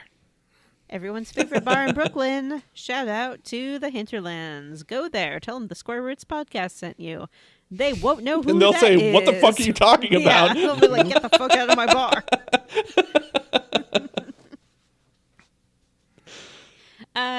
So the hinterlands is it's nice. It's green. It's verdant. It is just sort of also the battlegrounds for the Civil War. So you have Templars and mages running around all over the place trying to kill each other. And even though you're trying to stay out of it, like Cassandra's like, "We are not apostates." Varric's like, "Yeah, they don't care. They're just going to attack you." There's some people in your party with staffs. The Templars are going to attack you. She looks like she's from the Chantry, so the mages are going to attack you. And we also meet a very special character for Jim, Scout Harding. Yay! Yeah, I love Scout Harding. Tell us about Scout Harding, Jim. Yeah, so every time you unlock a new area, she's like the forward scout that kind of gives you the rundown of what's going on. So in the hinterland, she tells you about the farms and about the horsemaster there, who you need to talk to. And she does that for every place. So if there, whatever the central thing you have to do or the central conflict is in the region, she'll tell you what that is. You also have the opportunity every time you interact with her here to hit on her very unsubtly, and I like to do that every single time. In fact, she's the character that I romance. I didn't know you could romance her. Yeah, there's romance dialogue options. I wasn't able to have sex with her, at least not yet. But I thought it was because I had progressed too far into my playthrough the first time. So on this one, I'm going to see if I can make it happen. I would say, and perhaps you'll disagree with me on this one, Jim, that of all of the romanceable women in this game, Scout Harding is the one who most resembles your real-life girlfriend. Yeah, I guess that's true. They both have the same kind of sweet heart-shaped face, and They do. Yeah. That's a good observation. Yeah. So I thought it was very I'm charming gonna have to tell that my you were girlfriend smitten about with that. her. Yeah. You know what? Wow. I just like that's a real Freudian digression we just had. Yeah. You were being a good boyfriend. You didn't even know it. I'm just kidding. You can sleep with any video game characters you want to. It's not cheating. Don't be weird about it. That's true. I did see some Reddit post where someone was like, my boyfriend's really jealous of like the character I'm romancing in Baldur's Gate. And I'm like, that's the I stupidest saw thing that I've same heard. Reddit post. Yeah. No, Like he thank you. doesn't want me to romance this character. Yeah, He's well, too I jealous. don't want you to romance your real life boyfriend now. So there you go. So we're given sort of two major tasks to do in the hinterlands, although there's tons of side quests available. We need to get to the crossroads and settle things down there, and we need to get some horses. So, Johnny. These horses, can we talk about the horses for sure. a second? They run embarrassingly slow. I am embarrassed for these horses. You save half a second using the horses rather than walking. It can't be except for it can't be Red Dead Redemption. I don't use horses in games. No, thank you. I rarely use them.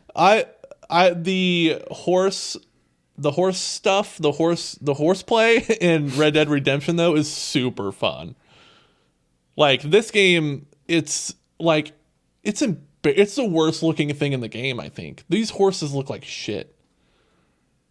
They look like I don't know. But you It can was get not so many taken different with types. the horse you can adventures. get horse, you can get moose, you can get Ooh. like big piggy thing. But their animations are so bad. Yeah.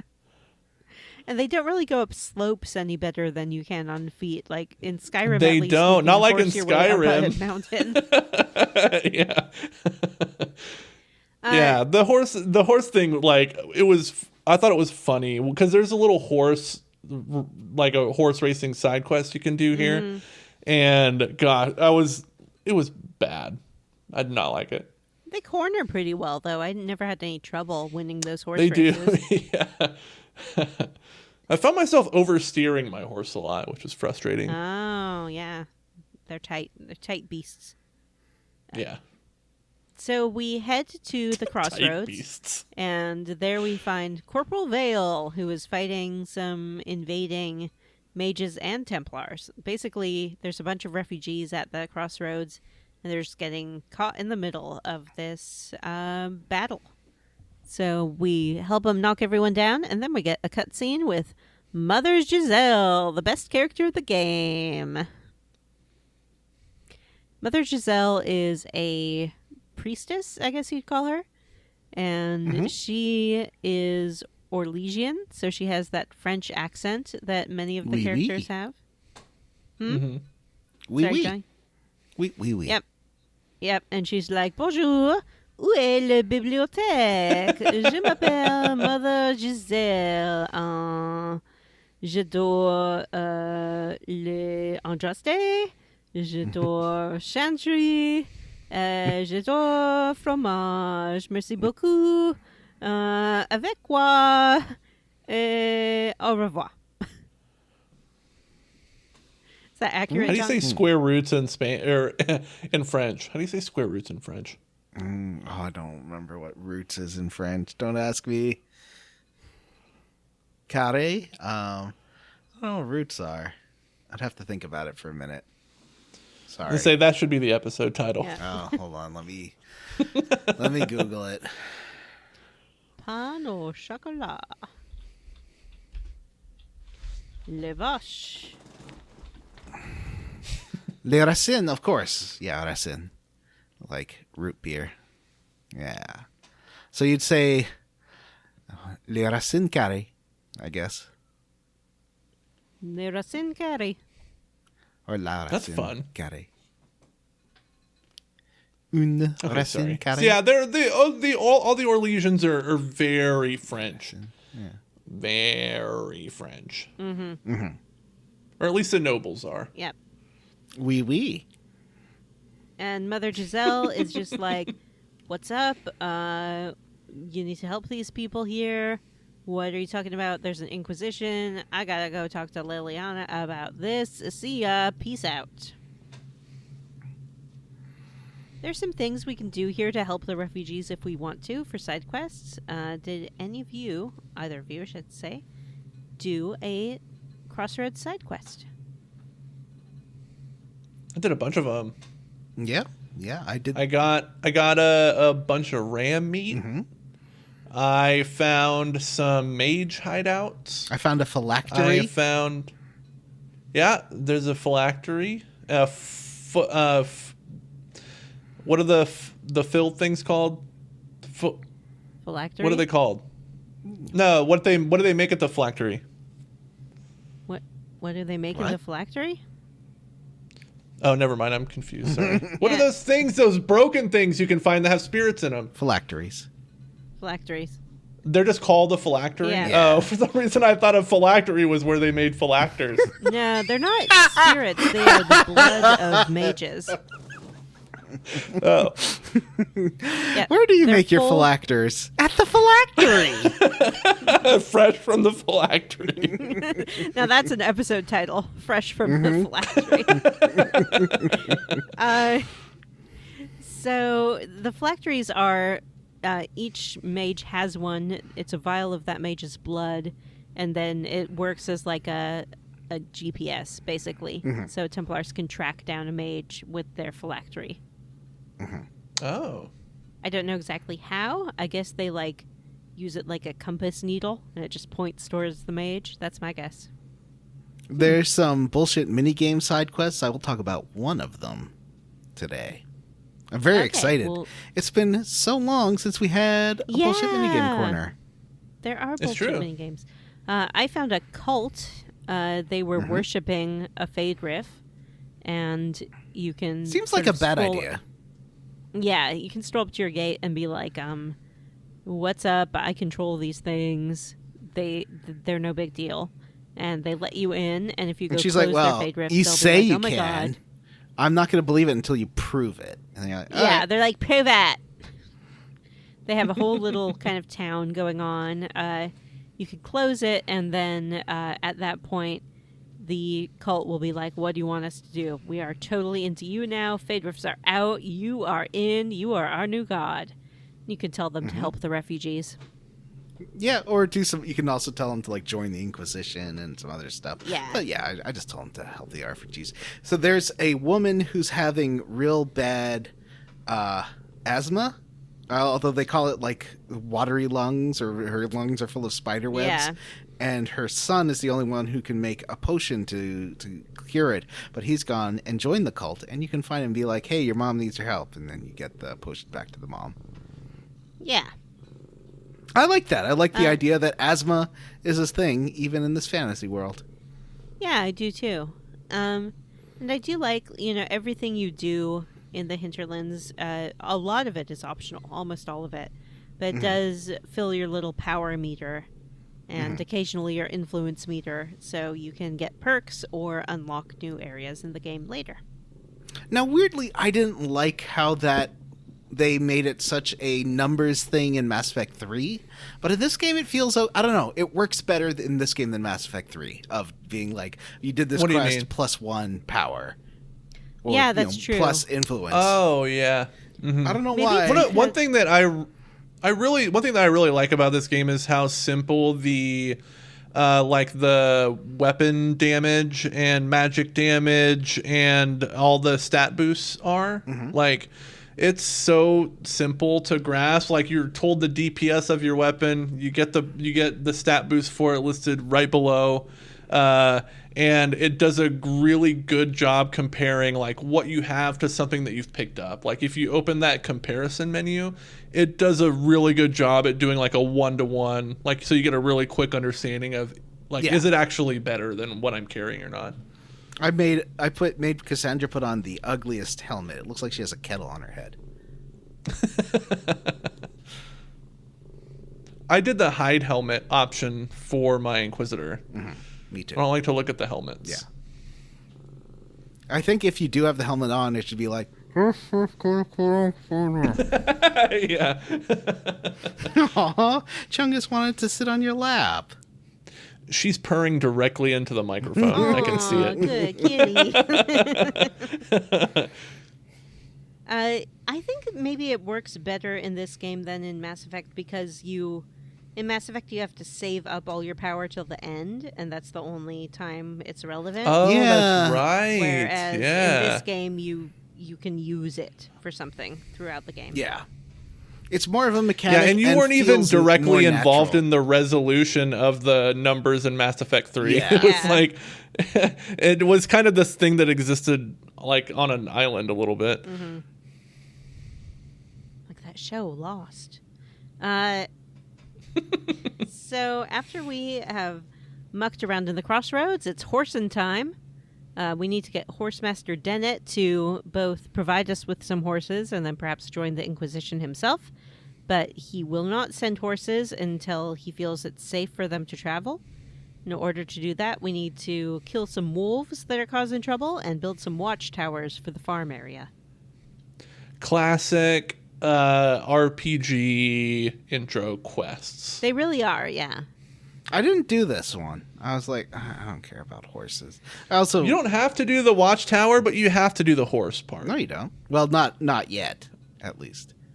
I You haven't. don't done Oh, ever I thought have you. to This do is. it, I thought don't this they? was something you had to do. They make it sound like it because I think they really want you to do it. They want you to get those sweet horses. Oh, so you can just muck about until you get enough power to unlock the next area. Yeah, that's what I And you did. can. I guess you can do that just by closing the Fade Rift. Yeah, Yeah, I closed a probably. bunch of fade rifts.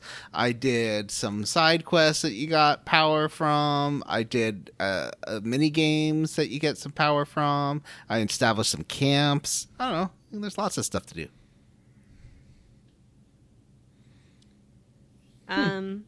Well. So Yeah, I thought like what sorry, No, Vanessa, go I don't ahead. mean to interrupt. I remember when I first played this, I thought the whole game. I spent so much time in the hinterlands. I was like, is this just the game? This is where the game takes place. And then I started to unlock more areas, and I was like, this game is huge. yeah. Well, I remember, coming up in not this episode, but pretty soon, the game takes kind of a big swerve from where I thought it would, as far as where we spend a big bulk of the game. So, Oh yeah, Yeah. where your base is. yeah, In like an episode and a half from now, we'll talk about that. yeah, yep. Yeah. Correct. So the wolves have been acting all ornery. We have to go figure out what's going on with them, and it's a demon. It's just a demon. Oh, It's a terror demon. It's scaring the wolves. So we have to go to Wolf Gorge and kill the wolves and the demon. well, terror is So these demons are these. So terror demon. There's a lesser terror. I've noticed lesser terrors. Are there greater terrors, and do they Yes. look exactly the same? No, they're like bigger. Okay.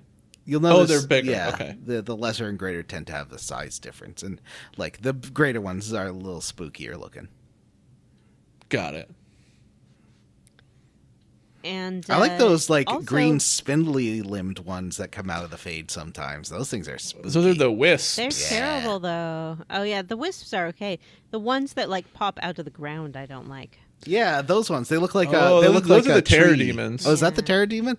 Yeah, those are cool. Yeah. Yeah. I like the design. I don't like the what are the ones that fly around? The despair demon. Yeah. Those things suck. Like, especially for me, I just swing like a big two-handed axe around. So after I unlocked all of my two-handed weapon abilities, I went to there's a Vanguard skill tree. And I think the only thing I spent in Vanguard, you like get an ability to be able to throw a chain out and pull an enemy to you. Oh, that that's a makes good- that makes Yeah. fighting those things so much easier because it's got a huge range on it. Yeah, I was gonna say you could always get a longbow as well, if you really wanted to. As a warrior? Is it possible? Yeah, I thought you could. Maybe that's. I'm thinking of Dungeons and Dragons. It might be a Dungeons and Dragons. Yeah, I don't think so. Oh, I don't okay. think so. I think I can do sword and shield, like, and I can do one-handed and two-handed axes, and mauls and great axes. Yeah. I think for warrior, you just have sword and shield and two-handed weapons. as your Yeah. combat trees. A rogue can be 2 knives or a bow and arrow.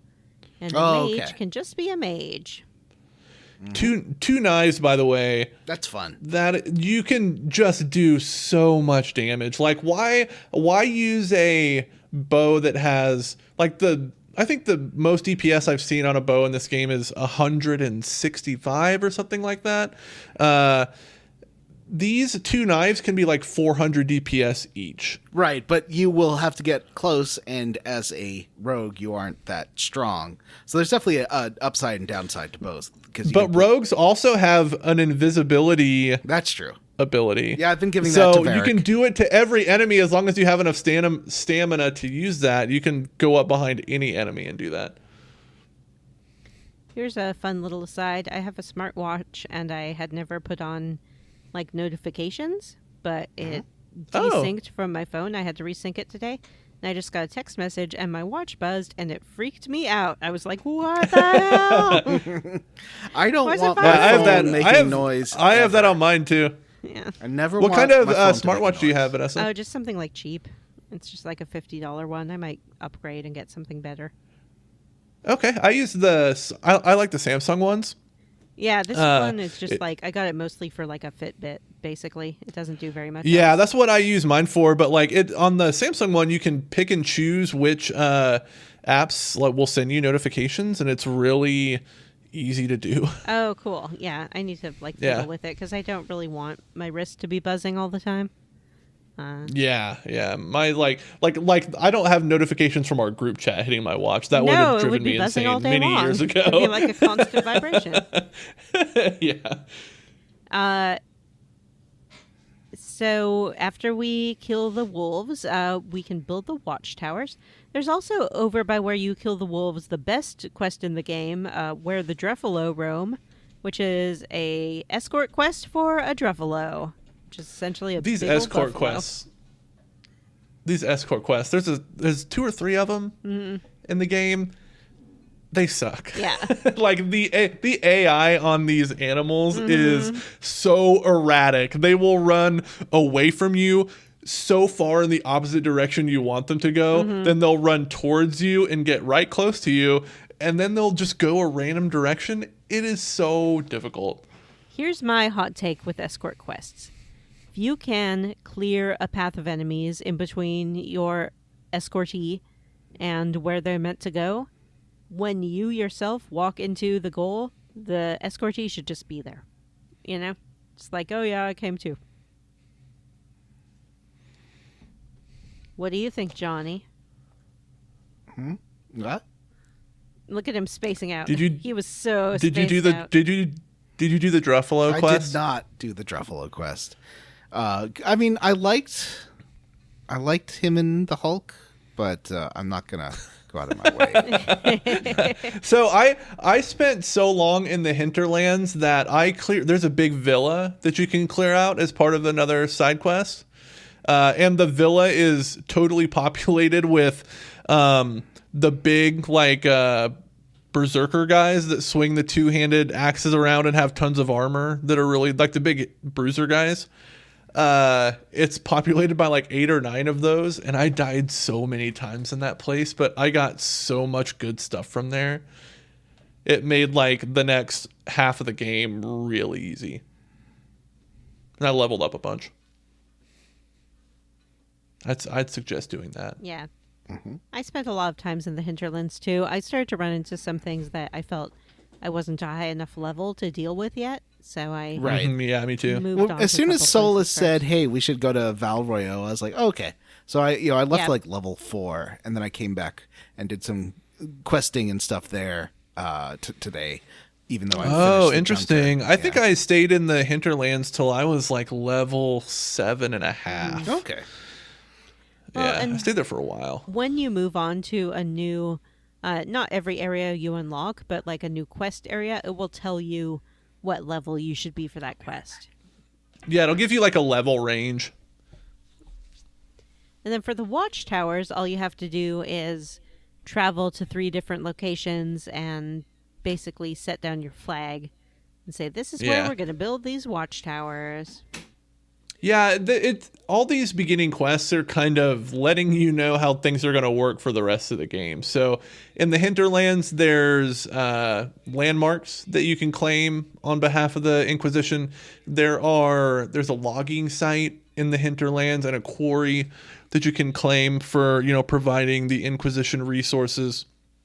There's a lot of blips on the map that you can go explore. There are these things called the Asteriums that you have to do like a line puzzle constellation thing. And these are hard. Yeah, some of them are really tricky. Some of them have like up to 30 points on them that you have to connect in the right order, and it's really difficult. And there are also ocularums, which are these skulls on posts that you can look through to find shards, and shards are a collectible. Yeah, which you can actually use for something later. It's not just You can. compiling them. Yeah. So after we have set our flags, we actually have to go back to the war table and have one of our agents build these towers. At the table, we have different missions that we can have Josephine, Liliana, or Cullen's people handle. And in this case, I just had Cullen's troops build the watchtowers. It seemed like something they were capable of. Yeah, the game will also give you these...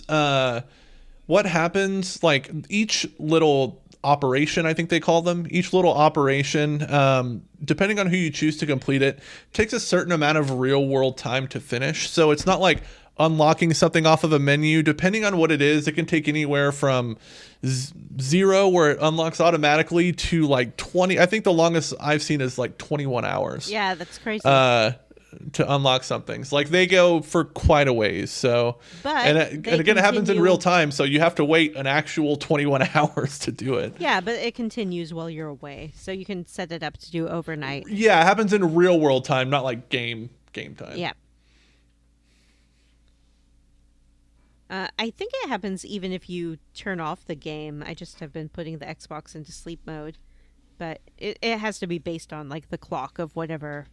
It is based on the clock, Okay. yeah.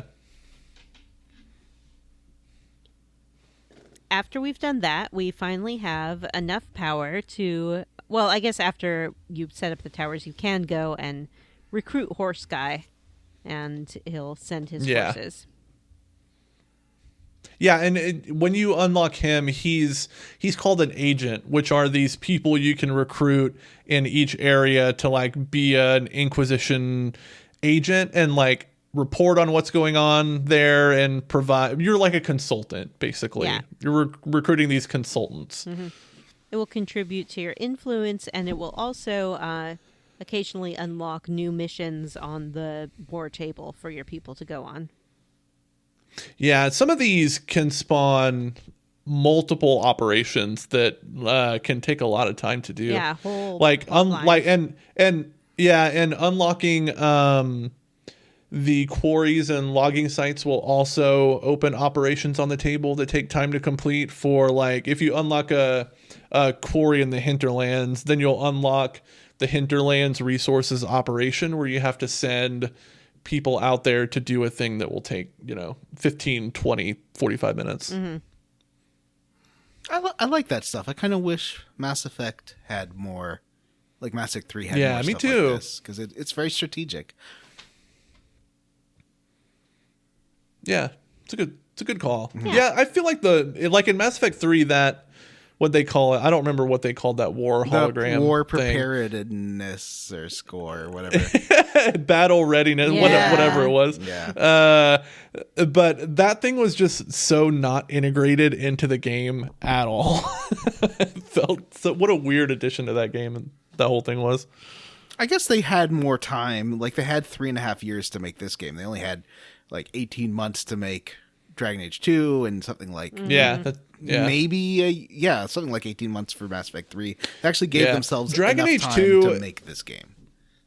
So one of the reasons why Inquisition was the first Dragon Age that I'd played at the time was because I thought Dragon Ages 1 and 2 were fucking ugly.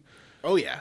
those are ugly games. And I was like, I don't want to look at just brown and gray the entire game. And that's what those games are, just big brown, gray RPGs. This and Destiny were the first like next gen looking games I had on PS4. Yeah. Like they looked amazing. And I just wasn't into the way those games looked. It looked like very PS1 to me, very like polygonal and angly. I just didn't like it. But this game looks awesome. Mm-hmm.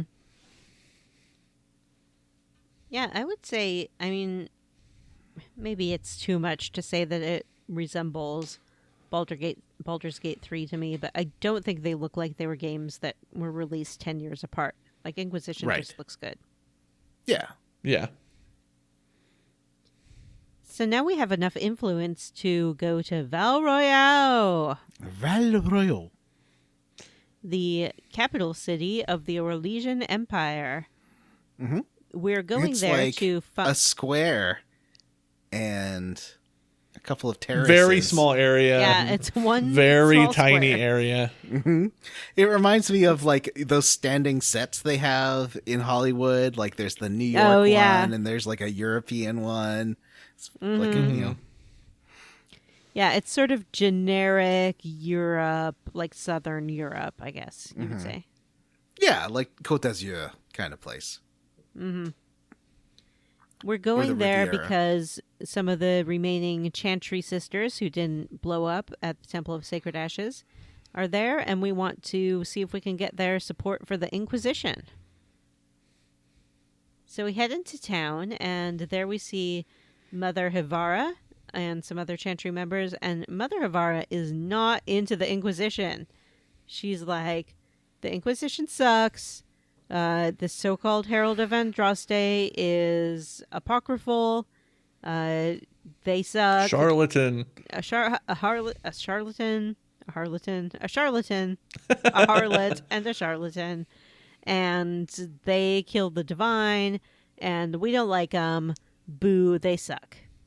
We are able to sort of approach and talk to her a little bit. And she basically just threatens us, and then Lord Seeker Lucius shows up with some of his Seeker troops. Cassandra used to be a Seeker, and then she left that job to be the last Divine's, who's essentially the Pope, her bodyguard. But they still call her Seeker all the time. Yeah, they still call her Seeker all the time. I guess once a Seeker, always a Seeker. Especially Varric. I think Varric only calls her Seeker. Yeah, I that's think to be this sassy, so though, far I is think. the weirdest scene in the game. I know I keep bringing it up in our Yeah, chat. it is. It's very So good. she's negging you, and then she's like, "Oh, there's Lucius. You're in for it now." Yeah, and tell us what happens, Johnny. He walks up to her and then just like punches her in the face. Yep. And Yeah, in a very like I said, I like the way this game looks, but this was a very weirdly directed moment where he punches her in the face. It was one, shocking, but two, it kind of looked. You guys probably don't remember this game as well as I do, but in Darkseid 2, when they had a face punching animation, and it looks like they had to do it really slowly to like capture the whole animation, and then they just sped it up in the game. So like everything looks kind of artificially sped up, and he hits her, and then it cuts really hard. It would looked really funny. Yep. so he's then like, "Hey, we're nobody's tools. We're gonna decide our own thing. We're tired of doing whatever the Chantry says. We're gonna solve this on our own." And I said, "Oh, save me the trouble." And he's like, "Screw you! I didn't do this for you." Yep. He was very. They are mean. not into us either. And he walks away and leaves Mother Hivara just lying on the little platform that she was speaking at. And she was not a young woman either. So what's the logistics of this? The Templars, did they travel 2 or 3 days into Val Royale just to do that and then leave, or are they going to stick around and like rest up and? Well, that's how you make a statement, Yeah. John. And let's not be confused. These are not Templars. These are Seekers. They're totally different things. Oh. But they are Templars, right? But they're just like Well, he's commanding- Templar isn't- or like sister Templars. Yeah, he's commanding the Templar army, the ones that have all abandoned. Yeah, he is. the Yeah, and champion. that's what- right. That's that's- right. He does have Templars with him. He's the de facto leader Yeah. of the Yeah. Templars. So the Seekers, their job is to watch over the Templars and the mages, and basically Right. look for corruption in their ranks. The Templars watch over the mages. The mages don't watch over anyone. They're kind of were They do their prisoners own thing. of a sort. So, Vanessa, do you think that's what he did? That they just like rode into town, punched, and then left? Or do you think they stuck Yep. around for a bit? Nope, I think it was a punch and leave. Huh. I mean, maybe It's not like did they some have shopping cars. beforehand. Maybe. I think the punch was yeah. the last thing they did in town. Let's put it that way. Right. Right. But they could have Yeah. gotten there weeks before and just kind of been hanging out on the down low. It's like in $1 Million Sights. Baby when Baby's family came in to see how she's doing after she got paralyzed, and they were all wearing Disney t-shirts, and she's like, "You all went to Disney first before seeing me." Remember that? Wow, I forgot about that. didn't see that what movie. a gut punch that moment was. I don't used You to- didn't see best picture winner It's not $1 Million great. No. Baby? It's I did not used to great. work with someone who It's actually pretty clumsy. Yeah. I worked with someone who claimed to be the childhood sweetheart of Hilary Swank, or at least dated her in high school. Ooh. The timelines Was it like and the my geography dad checked going out. on 2 dates with Twinkle, or was it like a real relationship? I don't know. And also that was a boring story, so I apologize for sharing that. A friend of a friend. Well, I know you guys are always very interested in keeping up your 6 degrees of Kevin Bacon charts, so you can It's add true. that to them. It's true. Who doesn't love a good I know someone who knows a celebrity story? Well, I mean, Johnny works in television, so he probably is not that concerned I don't about. get to meet that many celebrities, and I am very shy around them. So it's Oh, I that's don't have a right. ton of them. Yeah. So that's it for this week. We're done.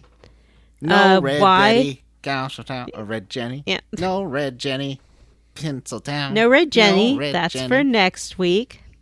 Okay. Why is Mother Hivara on the ground? What will she do now? What's up with But these as Templars? soon as you walk 2 steps away from Mother Havana, a arrow literally scared me. It gave me. That's for next week, Johnny. Okay. I told you so many times we're not doing Red Jenny this week.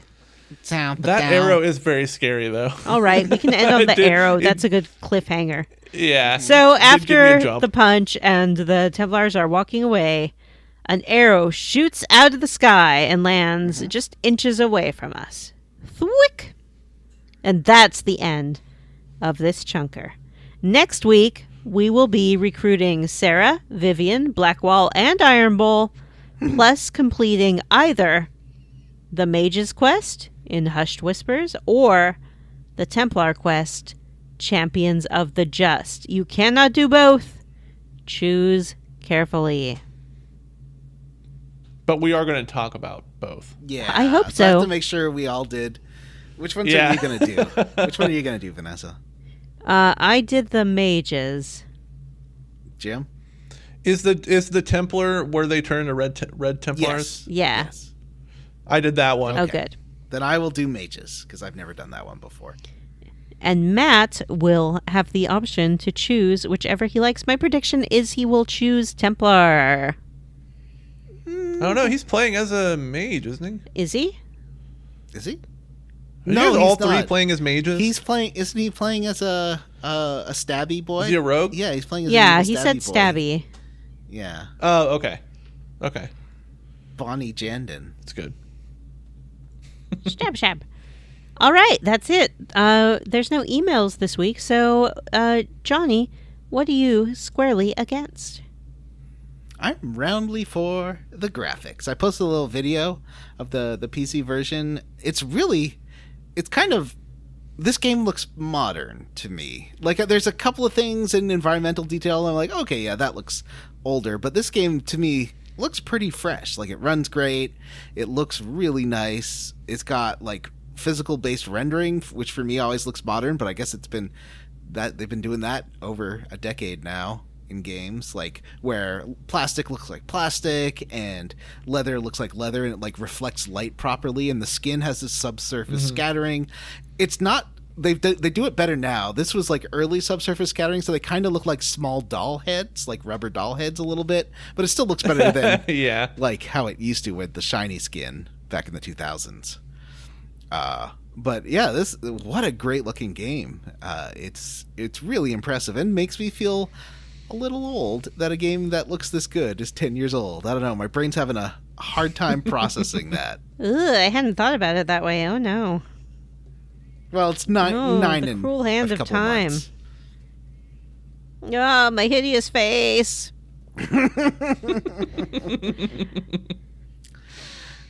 Jim, what are you squarely against? Yeah. I am roundly for the combat. When I picked the two-hand swingy sword guy, I thought, well, like I wanted to have a mage in my party because certain areas you can only unlock with a mage, and I liked them for their range. But there's a lot of like mages can cast certain status effects. Like I have Vivienne in my party, and she's very good with ice magic, and so she can inflict freeze on someone, and then I can hit them with like a big two-handed ability, and it will give them the shatter effect, and it kills people so fast to do that. And so I set all of her ice skills to preferred because you can do that in their AI, like in their behaviors and tactics. And I just do that. So I don't spam it to make it like I do it every time, but man, when it does happen, it's so satisfying. So the fact that like the AI is good enough to like let me do stuff like that, like, because even with like I'm not playing in tactical mode, the fact that it can let me use like a tactic like that with the AI, like it's pretty neat.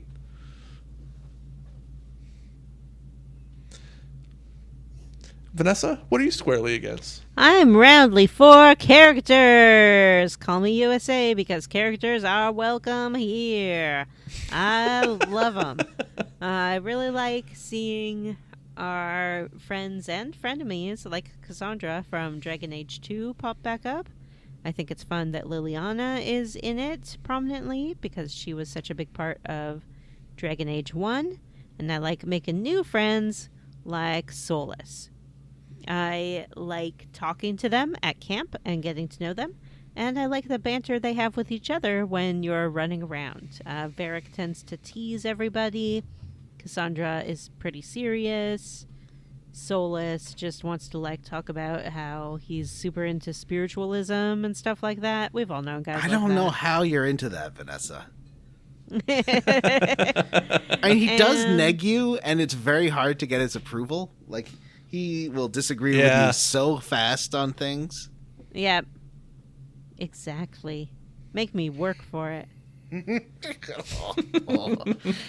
And so I have been enjoying playing this again and spending some time with some good characters.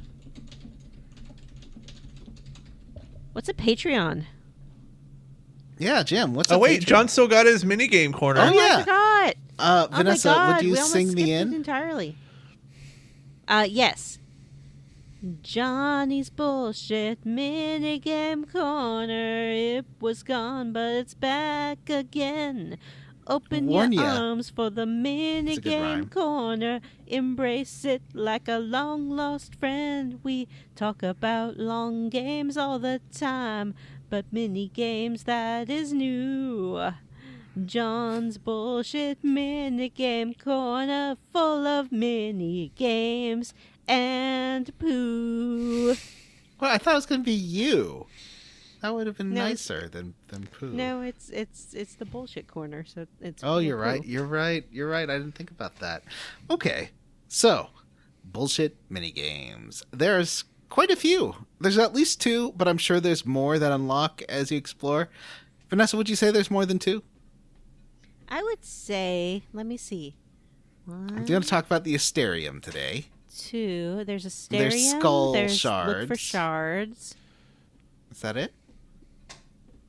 Yeah, that might be There it. there are temples in this game that have puzzles that are kind of mini games, there's but you don't get them in this puzzles. chunker. There's Okay. weapon crafting. Some people could consider that to be. Oh, you Yeah. know what I'd call the last one is the search mechanic, because you have to do some. Oh, sure, yeah. All right, so I have 3.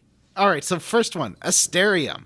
This is my favorite of them, so maybe I'm starting. You're not supposed to start with the showstopper, but it's like it gives you a bunch of dots, and you can only go through one line once, and you have to figure out how to draw the constellation. And I love this shit. This is like catnip for me. My favorite kind of puzzle, my favorite kind of mini game. It's great. I did the first one. It It's was a hard. sword. It's just connect the dots, Jim. Any child can do it. No, but you can only do each line once. You can't overlap any of your lines, so you can't. It makes it harder. It is hard. Yeah, I was just teasing. Yeah, I would say my only tip for it is to have your starting dot be one where a lot of lines meet at, so you can get back to it and close the loop, essentially. But it's tricky. It's tricky. And sometimes to make it even harder, they throw in some dots that aren't part of the puzzle. Look at that dog. I know. She's hanging out. I think he wants me to go to bed. Give it a pat. Pat the head. Yes. Good dog. My phone rebooted itself. Oh, That happened on my phone yesterday. It just can turned you still itself hear off. us okay? Go. I'm trying to see if I can turn my phone on again. Yeah, I can hear you. I'm on a different phone now. I'm on my computer, which see. is like a phone, but for well, I have a headache. I can't finish that sentence. Oh, poor Johnny. I shouldn't have teased you for spacing out. I forgot you were double vaxxed. I'm really not feeling well. Oh, poor guy. It's okay. I'll be fine. Well, do we have much more to say about your No. minigame corner? Maybe we should just move on to... Yeah, let's move on. Let's finish this up. We'll wrap this fellow up. What's a Patreon, Jim? Oh, yeah. So we have a Patreon. It's where all of our cool bonus content lives. It's at patreon.com/squarerootspodcast. On that Patreon, we have a lot of extra bonus stuff, like level ups. What did we do this past month? Oh, we did a best of 2023. I guess favorite things of 2023. Yeah. More. It was a fun little chat. It was like a cash. It was. Yeah. Jim's got Wolverine just- hair today, and it's really distracting me.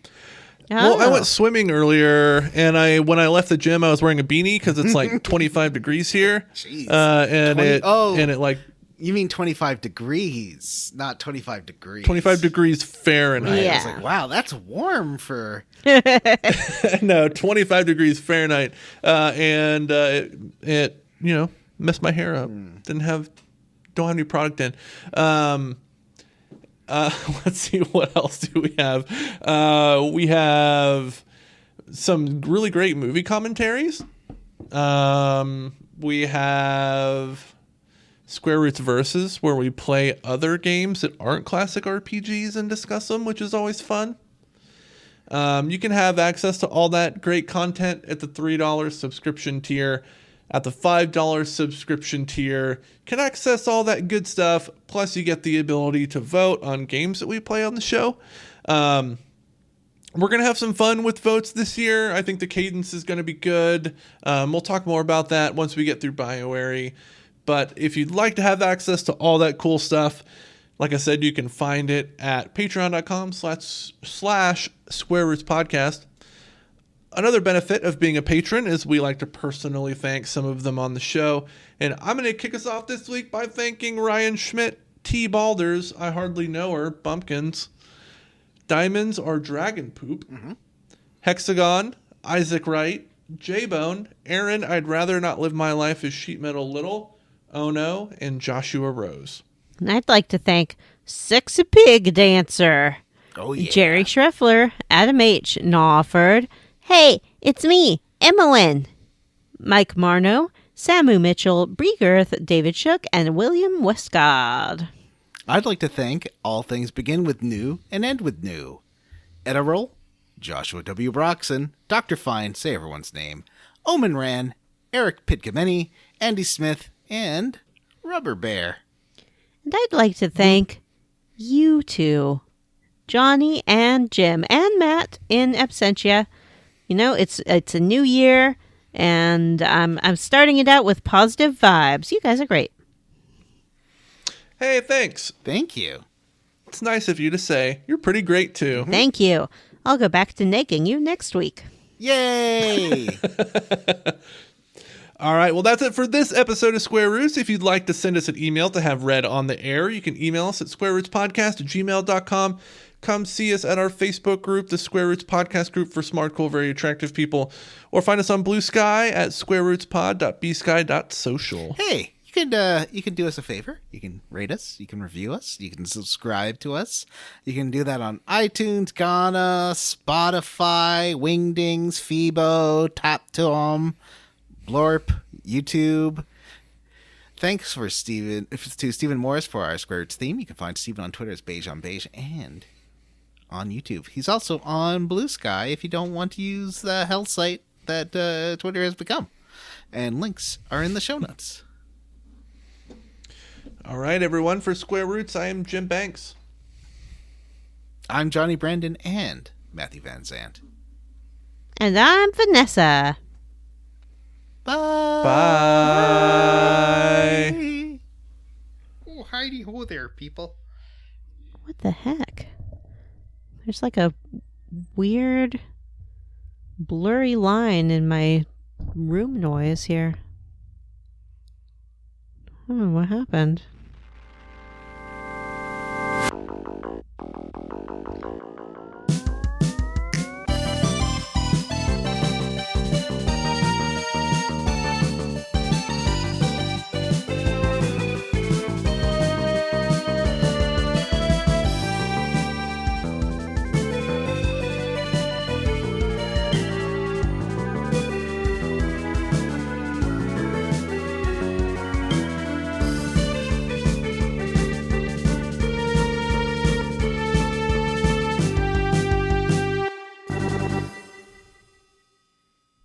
All right. I guess it's time for Vanessa. Ready for the can we call the quest log the Chantry Diaries? Oh. Sure. No, wait, hold on. to- I'll ask that question whenever Vanessa's available again. Oh, right. Because she's not here. She put her finger up. She shushed me. Wow, we could vamp for a bit. So that Alan Wake ending, Yeah. listeners, turn off. Oh, what'd you think? I think it was a little too long. I think I had that Yeah. discussion with you that it goes on a little too long. Yeah, it does. Okay, so you solve the puzzle, and then she's in New York, and then she has to go through like the subway, then gets inside the penthouse. Does she go inside the penthouse? She goes to basically because in the dark place the writer's room is in Alan's apartment, and in the real world, or I guess our world, the writing room is in the attic of the lake house. Valhalla old folks home. Yeah.